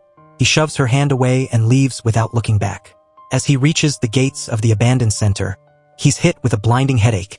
His buried memories are finally clawing their way to the surface. Sung-hoon is also on his way, with Moon-kong's men tailing him from a distance. Sung-joon pushes through the pain and forces the massive gates open, stepping deep into the dark corridors of his past. Suddenly, a mysterious figure in a raincoat ambushes him from the shadows, plunging a needle into his neck and injecting him with a sedative. As the killer turns to walk away, a dazed Sung-joon tries to follow, but his body gives out. The timer hits 0. Taeho is officially hanged, his body going limp on the livestream. Just before Sung-joon passes out, he catches one final detail: a strange yellow mark on the sole of the killer's shoe. Both Sung-joon and Chul-ho know this room all too well. This was the same small, dark room where the escape squad was locked up after being caught all those years ago. Back then, Chul-ho had risked his life to film the horrors inside. The walls were covered in Yoon-jae's desperate writing, the exact same writing now surrounding Taeho's corpse. This wasn't just a murder. It was a ritual execution of the traitor who broke their pact 2 decades ago. In a tragic twist, turns out Taeho actually had a chance to survive. But he was so consumed by guilt and self-loathing that he chose to kick the chair away himself, essentially choosing death as his only escape. By the time Sung-joon regains consciousness and Sung-hoon arrives to help him cut the rope, it's too late. Taeho has already stopped breathing. Just as they are dealing with the shock, Moon-kong and his goons burst onto the scene. Sung-joon is a powerhouse in a fight, but he's forced to surrender when the thugs grab Sung-hoon and use him as a human shield. Moon-kong is blinded by rage. He wants Sung-joon to feel the exact same agony of losing a loved one. Just as he's about to strike Sung-hoon, the police swarm the area, and both sides are forced to drop their weapons. Now, the legal situation is a total mess. Sung-joon is a wanted fugitive caught at the scene of yet another murder. Technically, Eun-ki and Sung-hoon could testify that he was there to save Taeho, but that would mean Eun-ki facing serious prison time for harboring a fugitive. Sung-joon refuses to let her ruin her life for him. As for Sung-hoon, turns out he was the one who called the cops. It wasn't a mistake, it was a survival tactic. He knew Moon-kong was tailing them, and he realized if the police didn't intervene, they'd both be slaughtered. But Moon-kong is playing a much deeper game. He knows that being in police custody actually gives him a better opening to finish the job. The pressure is now on the corrupt police chief. He pulls Detective Chong-wook aside and gives him a chilling order. Create a window of opportunity for Moon-kong to kill Sung-joon, and then immediately kill Moon-kong to tie up all the loose ends. Chong-wook hesitates. He's a dirty cop, but he isn't a professional assassin. The chief just laughs and drops a truth bomb. This isn't your first time killing someone, is it? It's revealed that on the night Manchun's family was attacked, Chong-wook was the one who saw the little boy was still alive and used a pillow to smother him to death. Trapped by his own crimes, Chong-wook agrees. However, he doesn't want to be the chief's puppet forever. He tries to cut a deal with Moon-kong, offering to flip on the chief in exchange for a way out. But he severely underestimated Moon-kong. The second Moon-kong is uncuffed, and he brutally beats Chong-wook to death. Moon-kong then storms the interrogation room, shuts off the security cameras, and moves in to finally kill Sung-joon. Meanwhile, Sung-hoon is at the station handing over a game-changing USB drive. It contains drone footage from the night Manchun died, and the images are clear. Moon-kong was the one who shoved Manchun off the roof and murdered his wife. Back in the interrogation room, Moon-kong thinks he has an easy kill, but he forgot one thing. Sung-joon is the protagonist of the story. Even while restrained, Sung-joon overpowers the older man. The police burst in just in time to stop Sung-joon from finishing him off. Thanks to the drone footage provided by his brother, Sung-joon's name is finally cleared. He's no longer a fugitive. With Moon-kong in custody, the police find his wife's body in the freezer, adding another life sentence to his record. But while the Manchun case is closed, the Grin killer mystery is still wide open. The second Sung-joon gets his badge back. He goes to work. He checks the call logs between Moon-kong and the late Detective Chong-wook and finds they were both calling the same mysterious number. He dials it, and his blood runs cold when the police chief picks up. Realizing the chief is at the center of the web, Sung-joon teams up with Officer Oh. Oh stages a drunken scene in the chief's office as a distraction, allowing Sung-joon to swipe the chief's phone. As he scrolls through the device, Sung-joon finds something disturbing. Photos of the skeleton found near Taeho's phone. But the real shocker is in the text messages. He finds a text sent from Hyejin's phone on April 19th. His heart skips a beat. Hyejin was confirmed dead on April 15th. Sung-joon finally clicks play on the video, and it's an absolute nightmare. He watches the brutal, cold-blooded murder of Hyejin, and the sheer cruelty of it leaves him reeling, unable to find his peace for a long time. Meanwhile, his brother, Judge Sung-hoon, is out for a jog in the park. As he stops to tie his laces, the camera catches something chilling. A bright yellow mark on the sole of his shoe. It's the exact same mark Sung-joon saw on the killer's shoe back at the crime scene. Could the perfect brother really be the mastermind behind everything? We then see Sung-hoon's hobby, wood carving. He's finishing a piece that depicts a group of children making a pact to escape. It's official. Sung-hoon was part of the escape squad at the Hope Welfare Center. As he looks at his work, he's overcome with emotion, barely able to hold back the tears. Sung-joon heads back to the ruins of the welfare center for a deeper investigation, and the pieces finally start to click. This isn't just an old building. It's the primary crime scene for Hyejin and Jiun as well. But then, a strange feeling washes over him. He's been here before. He realizes he wasn't a prisoner here, but he visited the center as a young child. That's where he first met number 13, the real Yoonjae. At the same time, Eun-ki meets with a nun who reveals the tragic history of the siblings. Yoonjae and his sister Yoonyoung. There was a third child with them, an older boy known as number 11. All three were sent to the Hellish Hope Welfare Center. After it shut down, the nun tried to track them. Number 11 was adopted, Yoonyoung vanished, and the real Yoonjae? He died 20 years ago. Eun-ki is floored. If the real Yoonjae is dead, who exactly is the man she's helping? The police theory shifts. The killer is likely a survivor of the center who is now systematically slaughtering everyone who tortured them. Sung-joon realizes almost every juror has a hidden link to the place. He starts digging into them one by one. Chef Lee reveals his brother went missing at a welfare center 20 years ago. His parents never found him and eventually declared him dead. Interestingly, they didn't search themselves, they asked the current police chief to look for him. Then there's Chul-ho, the TV producer. He actually filmed an investigative documentary on the center years ago but mysteriously pulled the plug on the project. The shaman, Kyungja, remembers seeing the kids get caught during their escape. specifically recalling number 13 and a prophecy that his future would be drenched in blood. Then there's In-sung. He was adopted to the US from a Korean welfare center as a child, but he claims he doesn't know which one. Sung-joon takes In-sung to meet Mother Suk-hee, the restaurant owner. Her own son vanished 20 years ago, and she still hasn't given up hope, which is why she treats Sung-joon like her own flesh and blood. As In-sung listens to her story, he gets a strange, pensive look on his face. Later, Eun-ki sits Sung-joon down and drops the truth bomb. The real Yoon-jae died 2 decades ago and even has a grave. Sung-joon is completely lost. If he isn't Yoon-jae, why has he spent his whole life believing he is? The stress triggers a massive headache and a flood of repressed memories. He remembers falling as a child and, while recovering at home, overhearing his parents admit he was adopted. The news crushed him. Because of the accident, he suffered from amnesia and lost his sense of identity. He only remembers that right before the fall, someone called him Yoon-jae. Later, a friend at the playground called him the same thing, but he can't remember their faces. Reeling from the confusion, he goes out and gets absolutely wasted. Eun-ki can't handle him in his drunken state, so she calls Sung-hoon to pick him up. In his drunken stupor, Sung-joon looks at his brother and mutters, "Why did you call me Yoon-jae at the playground that day?" Sung-hoon freezes. The look on his face confirms it, he was the one. Sung-hoon is a man who deals with intense emotion through self-harm. It's the only way he knows how to keep his calm judge persona intact. The next morning, he acts as if nothing happened, casually asking Sung-joon why he drank so much. Sung-joon stays quiet for a moment before dropping a heavy sentence. The real Yoon-jae died 20 years ago. Meanwhile, Eun-ki goes to find her mother. It turns out her mom is actually Nurse Cho, the same woman Moon-kang was hunting earlier. Eun-ki confronts her, asking if she's ever heard of the Hope Welfare Center. Nurse Cho begins to tremble, but she forces herself to stay calm and lies, saying she's never heard of it. Eun-ki then tries to ask about the father she never met, but like always, the mere mention of him sends her mother into a fit of extreme agitation.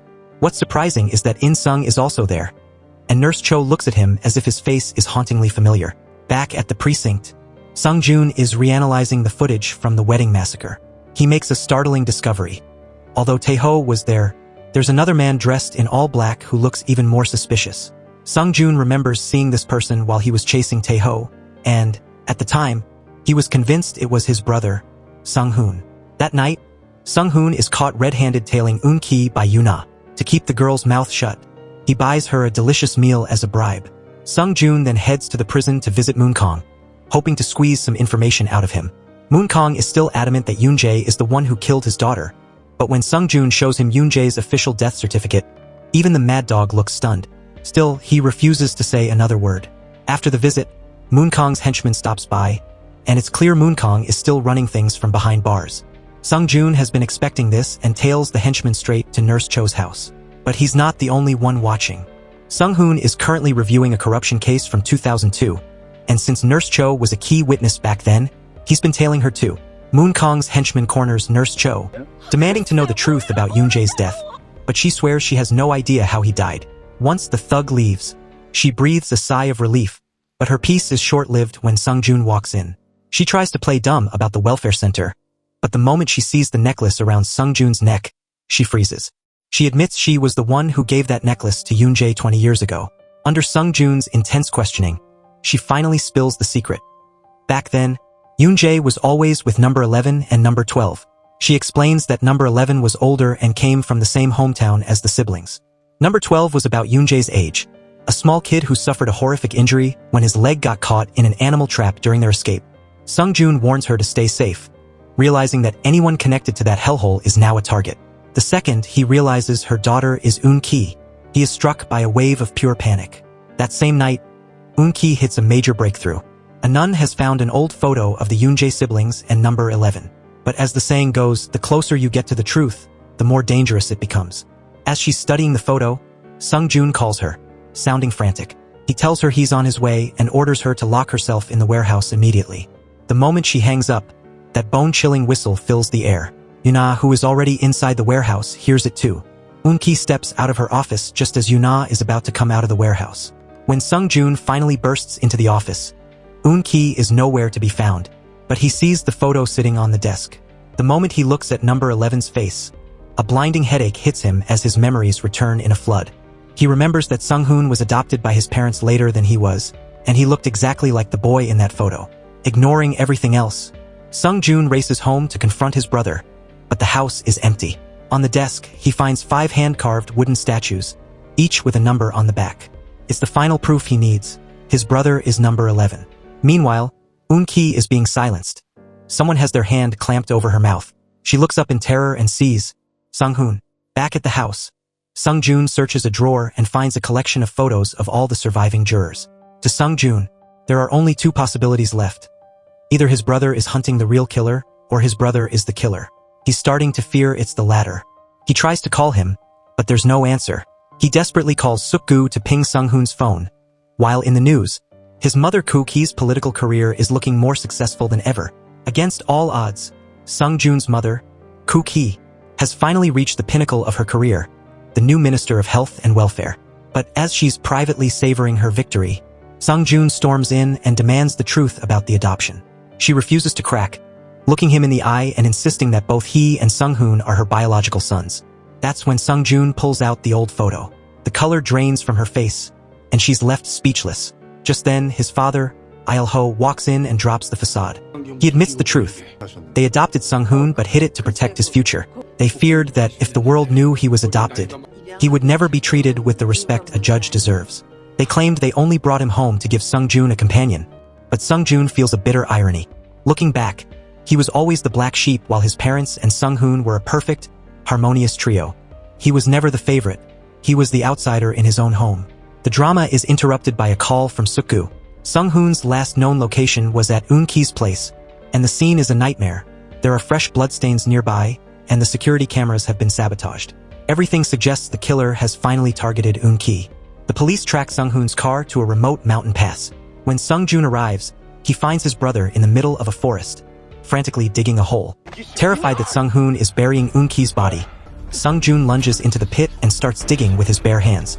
But as he reaches the bottom, he finds only the carcass of a dead animal. Sung-hoon calmly explains that he saw the poor thing dead on the road and couldn't bear to leave it there. Seconds later, Eun-ki emerges from the shadows. Sung-hoon claims he was only trying to protect her because a mysterious man in black, the real killer, was at the scene. Despite Eun-ki's confirmation, Sung-joon's suspicion hasn't faded. He confronts his brother. Why did you hide the fact that you were number 11 from the Hope Welfare Center? Sung-hoon thinks on his feet, claiming that if he had revealed his past, everyone would have immediately pegged him as the vengeful killer. Just then, Sung-hoon's phone buzzes with a terrifying text, a photo of him and Yuna with the message, "It's all your fault." He realizes Yuna is the next target. Eun-ki screams, remembering she left Yuna hiding in the warehouse. The 3 of them race back, but Sung-hoon is the first to burst inside. His eyes land on a metal cabinet with blood dripping from the bottom. He flings it open and breaks down in tears. Yuna has been brutally murdered. Eun-ki sees the body and collapses in pure, heart-wrenching agony. Later, as the investigation continues, Sung-hoon finally opens up about the horrors of his childhood. He tells Sung-joon that he only learned of the real Yoon-jae's death after he was adopted, and he still has no idea what happened to his sister, Yoon-young. He describes the Hope Welfare Center as a living tomb, a place where children were sentenced to life without parole. They worked like slaves by day and slept in filth by night, regardless of their age or health. They were fed rotten vegetables and moldy rice. Those who didn't die of disease were beaten to death. The lucky ones were buried on the mountain. The unlucky ones were harvested for their organs. Their only hope was escape, but every attempt failed. He admits that their final, greatest plan failed because Taeho betrayed them, but he doesn't hate him. Taeho was the one the guards beat the most, and he simply broke under the pain. They weren't just orphans. They were a pack of stray dogs that the world wanted to put down. Hearing this testimony, the police chief finally realizes he's been hunting the wrong brother. He now knows Sung-hoon is the survivor from the center. He frantically relays this to Moonkong. For these 2 villains, revenge is no longer the priority. The new goal is a total cover-up. They realize they have to eliminate Sung-hoon before the secrets of what they did 20 years ago come to light. Meanwhile, Sung-joon returns to the warehouse, desperate for a lead. As he examines the metal cabinet where Yuna died, he notices something the others missed. A message scrawled in her own blood. Before she drew her last breath, Yuna managed to leave behind a desperate message scrawled on the cabinet. The police, however, are dismissing it as a coincidence.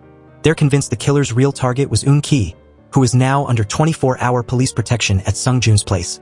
The other jurors aren't getting personal bodyguards, but they've all been issued smartwatches that can call for emergency backup at the touch of a button. Meanwhile, Chul-ho, The TV producer has completely vanished.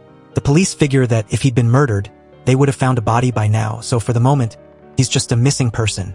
But Chul-ho is very much alive and on the run. We see him frantically stuffing something into a public locker, even getting into a near fight with a passerby who bumps into him. He's clearly paranoid, and for good reason. He locks the cabinet and disappears into the crowd. Back at the house, Eun-ki confronts her mother again, and Nurse Cho finally cracks. She admits that years ago, she witnessed the horrors inside the Hope Welfare Center and reported it to a TV station. They sent Chul-ho to film an expose, but the story was mysteriously killed before it could ever air. Shortly after this revelation, Chul-ho is intercepted by a mysterious figure. When he sees the face of the person blocking his path, his eyes go wide with total shock.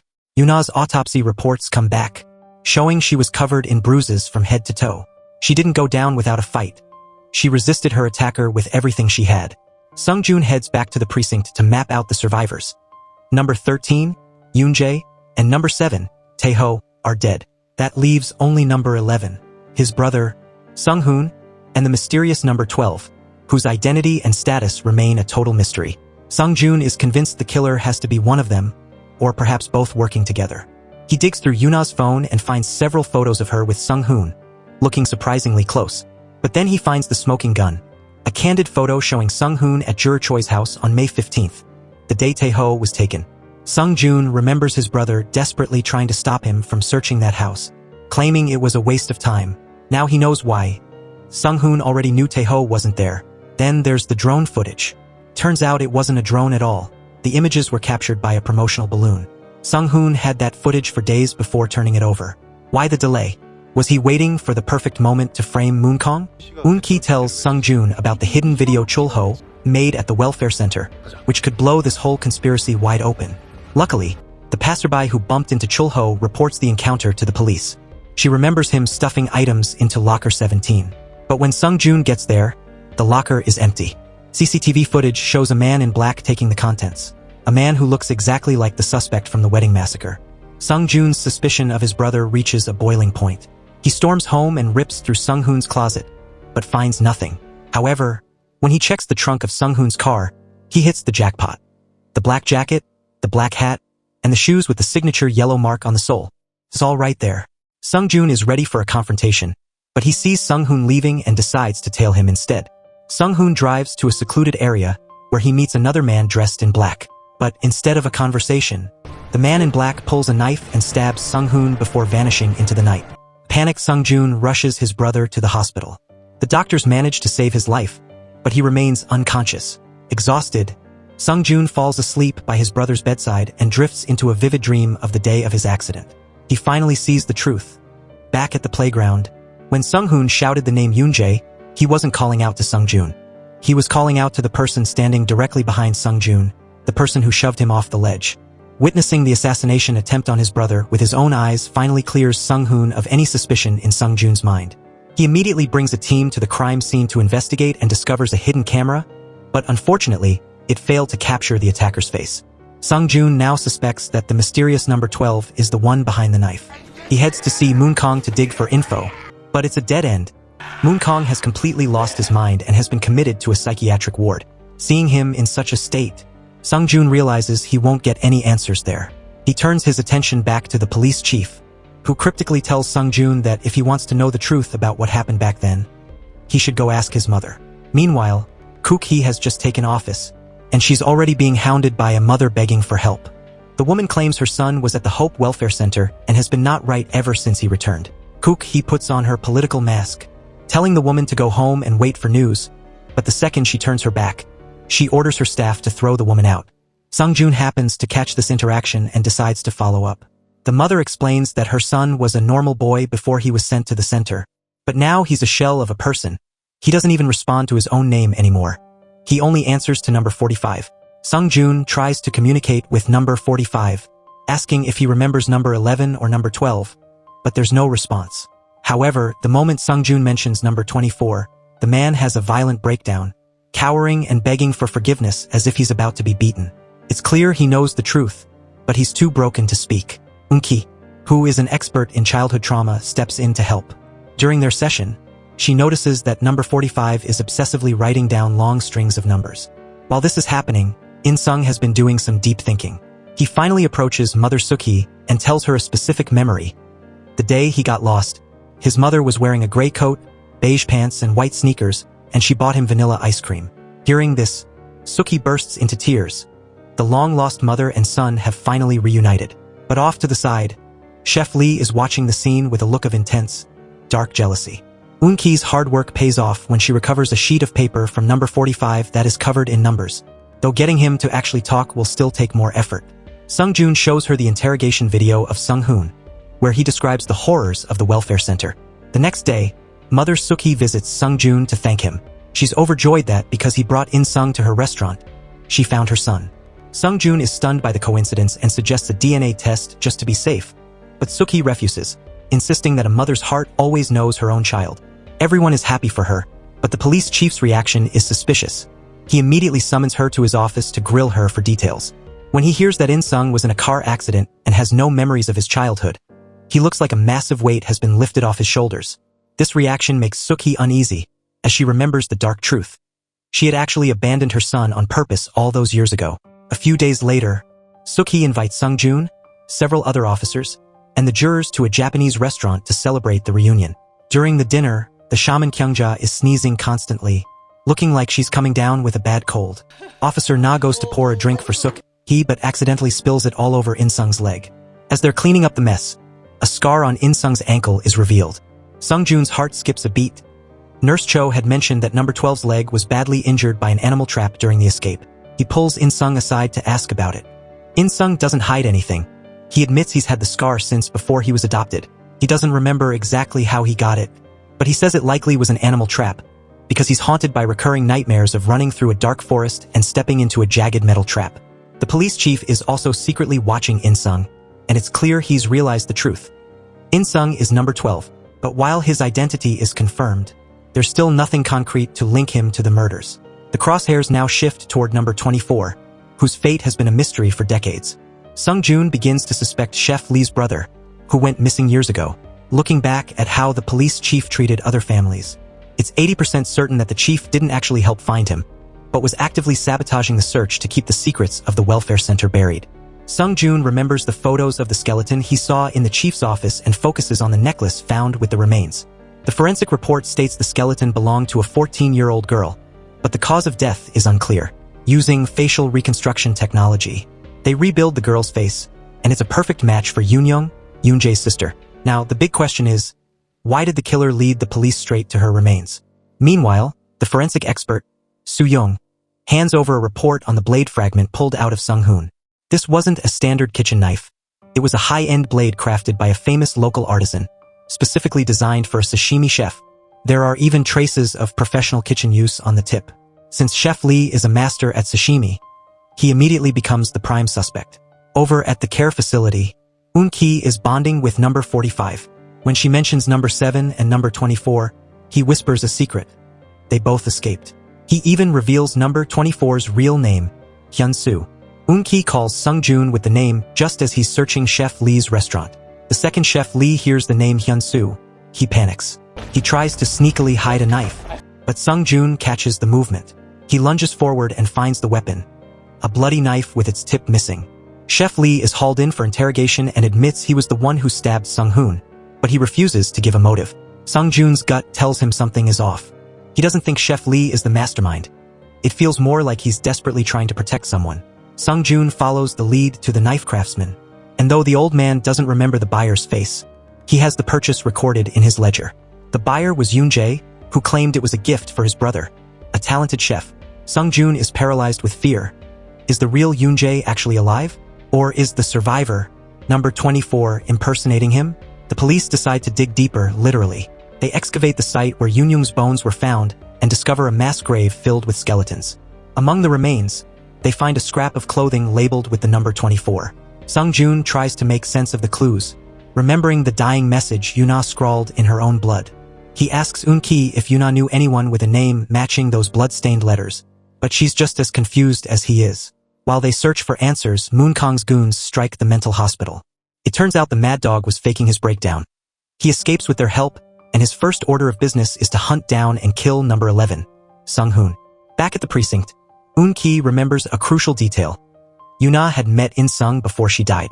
Sung-joon immediately pulls the adoption records and finds a childhood photo of In-sung. His heart drops into his stomach. The kind-hearted In-sung is actually the real Yoon-jae. At that very moment, Yoon-jae, In-sung, has already infiltrated the hospital disguised as a doctor. He enters Sung-hoon's room just as the judge regains consciousness. Sung-hoon looks up and realizes the man who stabbed him is standing right over him. Just as Yoon-jae is about to finish the job, Moon-kang bursts in. Yoon-jae is forced to retreat and vanishes into the hospital corridors. Moon-kang tries to squeeze Yoon-jae's location out of Sung-hoon, but then it clicks that doctor was his target. He chases after him, but Yoon-jae is already gone. Knowing Yoon-jae's true identity, Sung-joon's first thought is of Mother Suk-hee. He races to her restaurant, but it's closed. She has decided to take a few days off to celebrate being reunited with her son. As the sun rises, she's in her kitchen, humming happily as she prepares a massive, delicious breakfast for the son she's missed for 20 years. Mother Suk-hee has spent hours preparing a feast for her son, but Yoon-jae coldly tells her he doesn't have the habit of eating breakfast. The rejection leaves her incredibly awkward. At that moment, a dark memory flashes through Yoon-jae's mind. He remembers Suk-hee's real son, years ago, huddled in a corner of the welfare center, sobbing. The little boy was convinced his mother had just gone to the bathroom and would be back any minute. Yoon-jae had approached him back then, not with kindness, but with a brutal truth. This place is for abandoned kids. Going to the bathroom is just the excuse they use to leave and never come back. He even offered the boy a chilling deal that he could help him kill his mother as punishment. Back in the present, Yoon-jae stares at Suk-hee and asks, "Why did you abandon your son all those years ago?" The question hits her like a physical blow. Suk-hee begins to tremble, and the bowl in her hand shatters on the floor. She tearfully admits that while she did try to abandon him, she regretted it the second she stepped onto the bus. She raced back to find him, but he was already gone. Meanwhile, Sung-joon visits Sung-hoon in the hospital, demanding answers. He wants to know why Sung-hoon hid the fact that Moon-kang killed Manchun, why he lied about Taeho's location, and how he explains the yellow paint on his shoes. Sung-hoon's excuse is smooth. He says he was using Moon-kang as bait to lead him to the big fish mastermind. As for the paint, he claims he simply walked through a park that was being repainted. He then confirms the obvious. In-sung was the one who stabbed him. Sung-joon doesn't wait. He rushes to Suk-hee's house and swipes Yoon-jae's toothbrush for a DNA test. The results are the final nail in the coffin. They aren't mother and son, but Yoon-jae is the biological brother of the 14-year-old skeleton found earlier. Sung-joon races back to Suk-hee's house to protect her, but he's too late. Her phone is there, but she's vanished. Yoon-jae has officially started his endgame. It's not just Suk-hee. Even the missing TV producer, Chol-ho, is in his clutches. Suddenly, the police chief receives a message that makes his blood turn to ice. A photo of him raping Yoon-young 20 years ago. The blackmailer demands 100 million won. The chief and Moon-kang realize this isn't Chol-ho's doing. It's Yoon-jae's. They coordinate a plan to kill him during the money drop. Meanwhile, both Koo-ki and Eun-ki receive cryptic messages. Eun-ki's mother has been snatched, and Eun-ki is ordered to a specific location. When she arrives, her driver is none other than the accomplice, Chef Lee. Back at the precinct, the police are in a total panic. 8 people have now vanished into thin air. Sung-joon finds a clue in one of number 45's drawings, and Sung-hoon immediately recognizes the location. Vacation House 240, the place where Yoon-young was once imprisoned. The brothers race to the house but find a bomb rigged to the door. Yoon-jae's voice mocks them, telling Sung-joon that the moment the door opens, everyone inside dies. Sung-joon spots a suspicious oil drum nearby. They pry it open and find a fresh corpse inside. Sung-joon screams out the names of the missing people, but there is only silence. He realizes that if 8 people were really inside, there would be some kind of noise. He realizes the house is a decoy. The real location is the place where the nightmare began, the Hope Welfare Center. Inside the ruins of the center, the police chief wakes up from a forced coma. He's back in the same room where he once terrorized children. All the missing people are there, trapped with him. He remembers the money drop. The plan was for Moon-kang to ambush Yoon-jae, but Yoon-jae arrived alone, and Moon-kang never showed. Seconds later, the chief was shot and blacked out. He looks over and sees Moon-kang lying nearby, his foot mangled and bloody from an animal trap.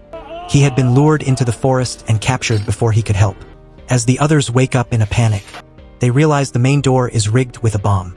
Suddenly, Yoon-jae's voice crackles over the speakers. He tells them they are going to play a game. Choose one person among you to die, and I'll let the rest of you live. Yoon-jae knows that humans are inherently selfish creatures. Hardly anyone is truly willing to lay down their life for others. To make his twisted survival game even more entertaining, he gives the group just 10 minutes to decide who dies. Eun-ki is the first to speak up, warning everyone that Yoon-jae is a cold-blooded monster whose word can't be trusted. She argues that unity is their only hope for survival. However, the others aren't buying it. In their eyes, sacrificing one person for the greater good is just common sense. Instead of wasting time on a miracle, they decide they need to pick a victim and fast. But who do you choose in a room full of sinners? As the group hesitates, Mother Suk-hee heroically steps forward. She's willing to die so the others can live. But once you have a victim, you need an executioner, and the group decides Moon-kang is the perfect man for the job. Eun-ki immediately shields Suk-hee, arguing that if someone has to die, it should be someone who actually committed a crime, not an innocent woman. This sparks a massive wave of finger-pointing as everyone tries to prove their innocence. The shaman, Kyungja, claims she's just a bystander who saw Moon-kang kidnap the kids 20 years ago, but she's hiding a dark secret. Back then, she was the one who told the guards they needed to kill Yoon-jae to stop the curse. The TV producer, Chul-ho, also claims he was just a journalist looking for the truth. But Nurse Cho shuts him down, reminding him that he actively helped bury the story. Chul-ho fires back, calling her a hypocrite. He reveals that she used to perform illegal medical procedures on the dying children despite having no license. Nurse Cho desperately explains she was just a lowly nurse with no power, and she only did it because Chul-ho broke his promise to broadcast the exposé. Seeing the target moving back to him, Chul-ho pivots and points the finger at Kuk-hee. He reveals she paid him a massive bribe to keep him quiet. Kuk-hee quickly tries to wash her hands of the scandal, claiming Chul-ho was the greedy one who wanted the money to send his kid to school abroad. She then drops a bombshell on the police chief, accusing him of being the worst of them all. He was the one who processed lost children into the welfare center as prisoners and lied to their parents, telling them their kids were never found. Hearing this, Mother Suk-hee loses her mind. For 20 years, she had been grateful to the chief for helping her look for her son, only to realize that the man she trusted was the one who stole him from her. With the chief now the center of everyone's rage, Chul-ho drops the ultimate dark truth. The chief was the one who raped Yoon-young, and Nurse Cho confirms that the rape is what eventually led to the girl's death.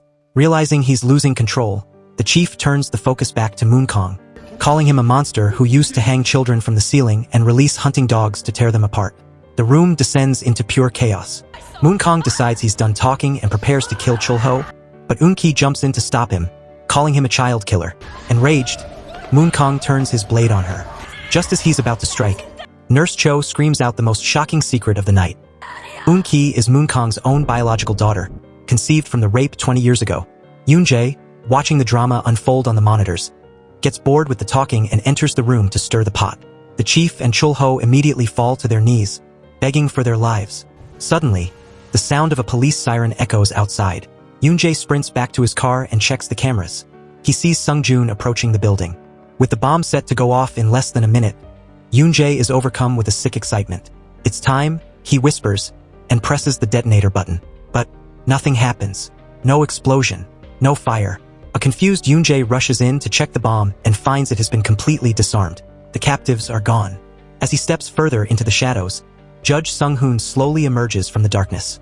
Before Yoon-jae can even process what's happening, Sung-joon appears behind him. The mastermind is trapped. Yoon-jae demands an explanation from Sung-hoon, but the judge remains silent as his brother puts the handcuffs on.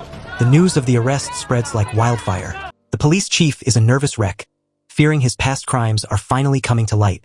Meanwhile, Kuk-hee gives a televised interview, completely lying about the kidnapping. She claims she went there voluntarily to persuade the criminal to surrender, to boost her public image. She even makes a shocking confession, that her eldest son, Sung-hoon, was a survivor of the Hope Welfare Center.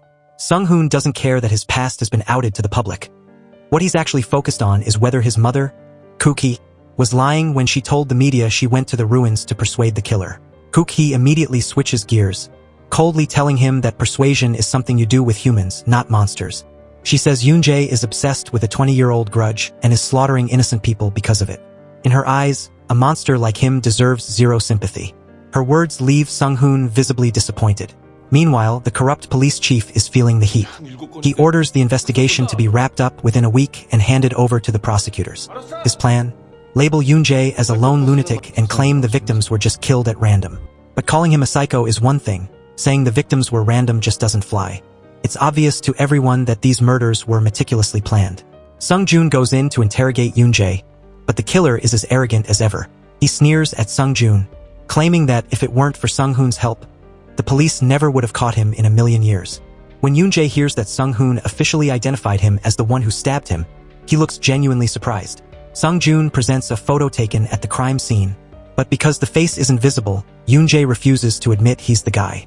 In fact, he refuses to confess to any of the murders unless the police can put hard evidence right in front of his face. This puts the team in a massive bind. They don't actually have any physical proof. If things keep going like this, the most they can charge him with is the attempted murder of Sung-hoon and the kidnapping of the 8 captives. Suddenly, Sung-joon remembers a crucial detail. Yoon-jae loves to film his crimes. Almost every crime scene had a hidden camera. If they can find the original hard drive with those recordings, it's game over. He rushes to the evidence room to check the suspect's laptop, but his heart sinks. The hard drive has been ripped out. It turns out the police chief got there first. That drive didn't just contain Yoon-jae's murders.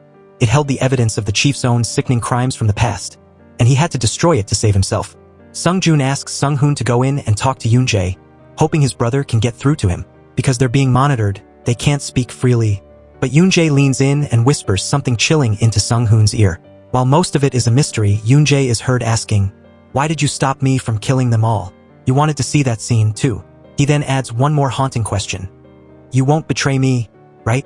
Sung-joon is confused by the word betray, but Sung-hoon tells him to ignore it. It's just the rambling of a madman. As for the evidence, Yoon-jae claims he's hidden it in the safest place imaginable. Not long after, Eun-ki meets with Sung-hoon. She wants to use a TV network to broadcast the full truth and let the world know about the horrific atrocities committed at the Hope Welfare Center. Meanwhile, Sung-joon is still racking his brain. Where is this safest place? Officer Na jokingly wonders if he swallowed the evidence, but the idea is quickly dismissed. Then, Mother Suk-hee arrives at the station with a request. She wants to see Yoon-jae one last time. The police allow it, hoping she might pull some information out of him.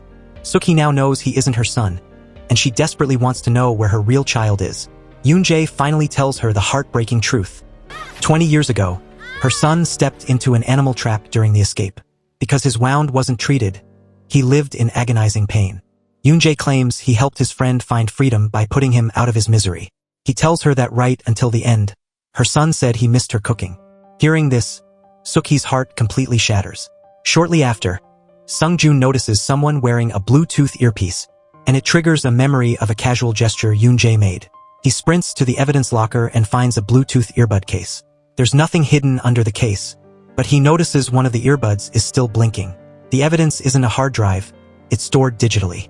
Sung-joon goes back into the interrogation room and starts from the very first case. He wants to know why Yoon-jae dragged Manchun into this. Yoon-jae explains that Manchun was the foundation needed to assemble that specific jury. He reveals that on the night of the first murder, Manchun did see the killer, but he couldn't tell that the person in the car was actually Yoon-jae. He also explains that starting the spree on Ji-yoon's 20th birthday was a calculated move to ensure Moonkong would never forget the pain. To Yoon-jae, every single move was a necessary part of his masterpiece of revenge. During the interrogation, Sung-joon presses for the truth. Why was Hye-jin's murder so much more brutal than Ji-yoon's? Why was she beaten instead of being killed cleanly? Yoon-jae coldly reveals that the beating was actually Juror Choi's handiwork. He had been tailing the taxi driver that night and waited until Choi finished beating her before he stepped in to drag her away. Then, Sung-joon moves to the main event. He points out Yoon-jae's 2 specific signatures, carving the victims' mouths and filming the act as a trophy. Sung-joon then plays a video he recovered of the massacre at the wedding. Even though Yoon-jae was in a rush that day, he didn't forget to record his masterpiece. Seeing the footage, Yoon-jae's arrogance falters, and he becomes obsessed with the idea that Sung-hoon has betrayed him. In a fit of spite, he drops a massive truth bomb. He taunts Sung-joon, saying that back at the playground all those years ago, he shouldn't have just given him a gentle push, he should have killed him right then and there. This revelation hits Sung-joon like a lightning bolt, and his memory finally starts to clear. He realizes that the playground fall was the exact moment he lost his memory, because he overheard his parents talking about adoption, and because Sung-hoon called him Yoon-jae at the playground, he spent his entire life under the delusion that he was the boy from the welfare center. Yoon-jae had spent years reinforcing this lie, gaslighting Sung-joon into believing a history that wasn't his. The mystery of the 3 necklaces is also solved. Yoon-jae, Yoon-young, and Sung-hoon each had one to symbolize that they were a family.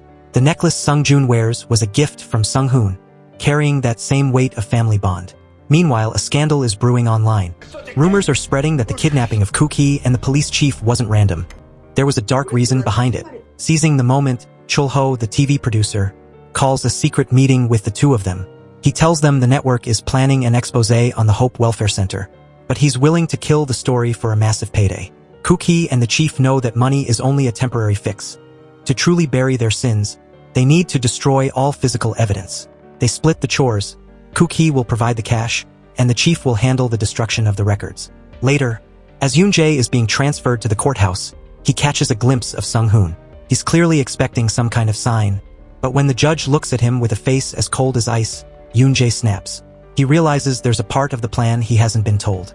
In a desperate move, he whispers to Sung-joon that he has no idea what's really going on, and then suddenly shoves him down a long flight of stairs.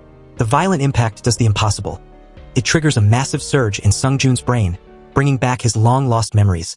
He realizes that the person who brainwashed him into thinking he was Yoon-jae was his own brother, Sung-hoon. Thinking back to Yoon-jae's constant mentions of betrayal, the horrifying truth finally settles in. Sung-hoon isn't just an accomplice. He is the mastermind behind the curtain, directing Yoon-jae like a puppet to carry out this serial killing spree. Sung-joon now sees through all of Yoon-jae's tricks.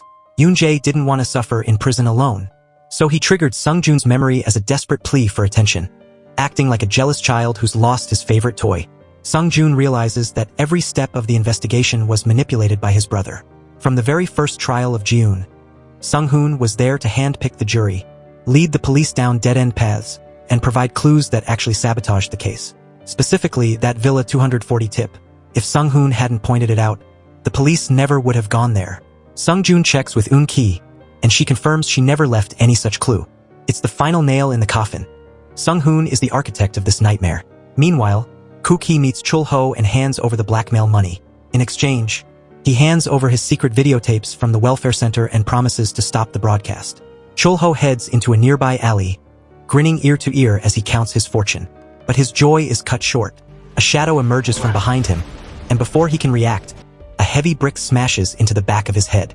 The attacker doesn't stop until Chul-ho is completely lifeless, then takes the money and vanishes into the night. Later, Sung-hoon and Eun-ki are waiting at a cafe for Chul-ho to discuss the program, but he never shows up. Eun-ki isn't worried yet. She's just confused, wondering why a man like Chul-ho would ever agree to expose the truth in the first place. Think back to how Chul-ho acted in prison. He didn't seem like the type of guy to suddenly grow a conscience and repent. And here's why. The entire video deal with the police chief and Kuki was actually Sung-hoon's idea. You see, the real footage Chul-ho had was snatched by Yoon-jae a long time ago. Sung-hoon ordered Chul-ho to approach them with the fake deal just to test them, to see if they would finally tell the truth or choose to bury their sins once again. Inside the precinct, the police chief finally watches the tapes he bought, only to find they are completely blank. He realizes he's been played for a fool. But then he stops to think, how could a small-time guy like Chul-ho have the guts to pull such an obvious bluff? Meanwhile, Kuki receives a mysterious package delivered by none other than Chef Lee. Inside, she finds a photo from 20 years ago showing her husband, Il-ho, entering Yoon-young's room at the welfare center. She's paralyzed with fear. Il-ho suspects Chul-ho sent it as a threat, but Kuki knows better. Her suspicion is locked squarely on Sung-hoon. After all, he knows every dirty secret they've ever kept. Back at the house, the tension is thick enough to cut with a knife. Sung-joon walks in with a cold, hollow look on his face and places his necklace on the table. Staring deep into Sung-hoon's eyes, he pulls Eun-ki aside and tells her flat out, "My brother is dangerous. You need to move out of this house immediately." The next morning, Sung-joon tails Sung-hoon during his morning jog and spots him meeting secretly with Chef Lee. It's clear they are plotting something big. Just then, Eun-ki calls with an update. Chul-ho has vanished. He didn't show up for work, didn't call in sick, and his documentary on the welfare center was never even approved for broadcast. The mystery of his disappearance is solved seconds later when Sung-joon gets a call from his partner, Suk-gu. Chul-ho's body has been found, with Yoon-jae locked behind bars. Chef Lee becomes the prime suspect. Meanwhile, Sung-hoon visits Yoon-jae in his cell. The necklace incident has been eating at him, and he wants to know why Yoon-jae went rogue. Yoon-jae doesn't lie. He admits he saw that Sung-joon's memories were only half recovered, so he decided to help him remember the rest. Sung-hoon is absolutely livid. This was a plan years in the making, and Yoon-jae just threw a wrench into the whole thing. He tells Yoon-jae that since he can't follow the script, he's officially unnecessary. Sung-joon investigates the restaurant where the secret meeting took place. He learns that Chulho met with two high-profile people there, Kuki and the police chief. While checking the private room, Sung-Joon discovers a hidden camera. He pulls the footage and sees that before the trio arrived, Sung-Hoon had entered the room to set up the bug. This proves Sung-Hoon was recording the entire blackmail exchange. Sung-Joon confronts his mother, and she admits she was being blackmailed over the Hope Welfare Center secrets. Sung-Joon, still not knowing the full horror of the past, begs her to make the right choice and stop making mistakes. After leaving his mother, Sung-Joon calls his brother for a showdown. At that moment, Sung-Hoon is busy watching the recording of his parents and the chief choosing to hide their crimes rather than confess. Sung-Joon lays all his cards on the table. I know you set that camera. You wanted to see if they'd change, but when they chose to lie again, you took out Chulho. Who's next? The chief? Our mother? Sung-Hoon doesn't confirm or deny anything. He simply tells Sung-Joon, why don't you try and guess my next move? Sung-Joon rushes to the courthouse to find him, but Sung-Hoon has already slipped away. He's currently with Eun-Ki, handing her a thick, confidential file and telling her to keep it safe at all costs. Desperate for answers, Sung-Joon goes back to the prison to grill Yoon-jae. After Chulho, who is Sung-Hoon going to kill next? Yoon-jae looks genuinely surprised. It turns out Chulho's death wasn't part of the original plan. Sung-Joon, still trying to protect his brother's soul, accuses Yoon-jae of forcing Sung-Hoon into this path of revenge. But Yoon-jae just laughs in his face. He decides it's time to tell Sung-Joon the ultimate truth. You've got it all wrong. Every murder, every target, every single move. It was all Sung-Hoon's idea from the very beginning. The first target was Moon-Kong. They killed his daughter on her 20th birthday, specifically to inflict the deepest pain possible. The second target was the police chief. The plan was to take out the person he cared about most, his grandson, but Sung-Hoon actually showed a moment of weakness and couldn't bring himself to kill a child. So, they targeted the chief's daughter, Hyejin, instead. The third target, Juror Choi, was simply beaten to death. The fourth was Taeho. Even though Taeho was a traitor, Sung-Hoon considered him an old friend and gave him a chance to be rescued. Then there was Chulho, the TV producer. He hid the truth for money, but Sung-Hoon's original plan was to force him to confess, not to kill him. Juror Kong was also on the hit list for providing rotten food to the starving kids for profit. The plan was to poison him and destroy his esophagus so he could never eat again for the rest of his life. But Yoon-jae went rogue and killed Kang's daughter, too. As for Nurse Cho, her sin was being a bystander. She wanted to help but eventually just looked the other way. The plan was to reveal Eun-Ki's true identity before making her pay. And the shaman, Kyungja? She watched them get dragged back to that hellhole and did nothing. To carry out this revenge, Sung-Hoon manipulated the legal system to hold a jury trial, pulling every single target into that courtroom. Yoon-jae and Chef Lee were his soldiers on the inside, ready to strike them down one by one. Shortly after, an anonymous tip hits the media. Chulho had made a dirty deal with the police chief and Kuki to bury the Hope Welfare Center scandal. The chief is spiraling, and Kuki is terrified. She finally climbed to the top of the political ladder, and now she's about to be kicked off. Even her husband, Il-ho, turns on her, criticizing her for being so selfish that she covered up a massacre just to protect her career. Eun-Ki sees the news and immediately finds Sung-Joon. She hands him a document Sung-Hoon gave her. It's a plea for help written by Sung-Hoon when he was just a little boy. Sung-Joon reads it and is absolutely devastated. He realizes that as a child, Sung-Hoon had begged Il-ho for help, but the man had chosen to ignore it. At that moment, Sung-Hoon is tailing Il-ho. He calls Sung-Joon and leaves the line open so his brother can hear the entire confrontation. Sung-Hoon tells his father he just wants the truth. Il-ho finally breaks. He admits that 20 years ago, when he first received the case, the directors of the center invited him to a vacation villa. The chief was already there. They told him to bury the case, or else his wife, Kuki, would go to prison for bribing the media. Trapped between the law and his family, Il-ho chose his wife. And the price of that deal? It was Yoon-young. She was handed over to men her father's age to be used and discarded until she died. Sung-Hoon begs his father to confess and accept the punishment, but Il-ho refuses to repent. He tells his son he will walk this dark path until the very end. Sung-Hoon realizes there's only one way left to punish a man the law can't touch. When Sung-Joon arrives at the scene, he finds Il-ho holding a gun. But the older man can't bring himself to kill his son. He only fires a shot into Sung-Hoon's arm. Sung-Joon rushes in, heart shattered, and arrests his own father for attempted murder. This was Sung-Hoon's ultimate trap. Since the statute of limitations for the welfare center had expired, he forced his father to commit a fresh crime so he could finally be put behind bars. The Ryu family is now in ruins. Sung-Hoon is heading to prison, and Il-ho is in handcuffs. But the nightmare isn't over. Eun-ki drops one last bombshell. It was the police chief who ordered the hit on Chul-ho, and Sung-jun's mother, Koo-ki, was an accomplice. Sung-jun is on the verge of a total mental collapse. Every single member of his family except him is a monster. As the evidence goes public, the police track the chief's call logs and quickly close in on the assassin they hired. The assassin turns out to be Moon Kong's right-hand man, and with his capture, the police chief finally has nowhere to run. But he's not the only one. Koo-ki is trapped too. In a heartbreaking moment of pure justice, Sung-jun does the unthinkable and arrests his own mother. While Sung-hoon's revenge plan ensured all the monsters were punished, Eun-ki still can't understand one thing. Why did an innocent girl like Yuna have to die? The truth is, Sung-hoon never intended for her to be a target, but Yoon-jae had become a loose cannon. He had evolved into a twisted serial killer who had completely escaped Sung-hoon's control, slaughtering the innocent along with the guilty. 1 month later, Sung-jun is back on the front lines, burying himself in his work and risking his life to take down criminals. He realizes that only by staying busy can he even begin to forget the soul-crushing pain of his family's betrayal. Meanwhile, Eun-ki is starting a project with real meaning. She's dedicated to telling the world the absolute truth about the Hope Welfare Center. But inside the prison walls, the cycle of violence is still spinning. Yoon-jae has one final mission: to kill Moon Kong. Moon Kong is just as desperate to avenge his daughter.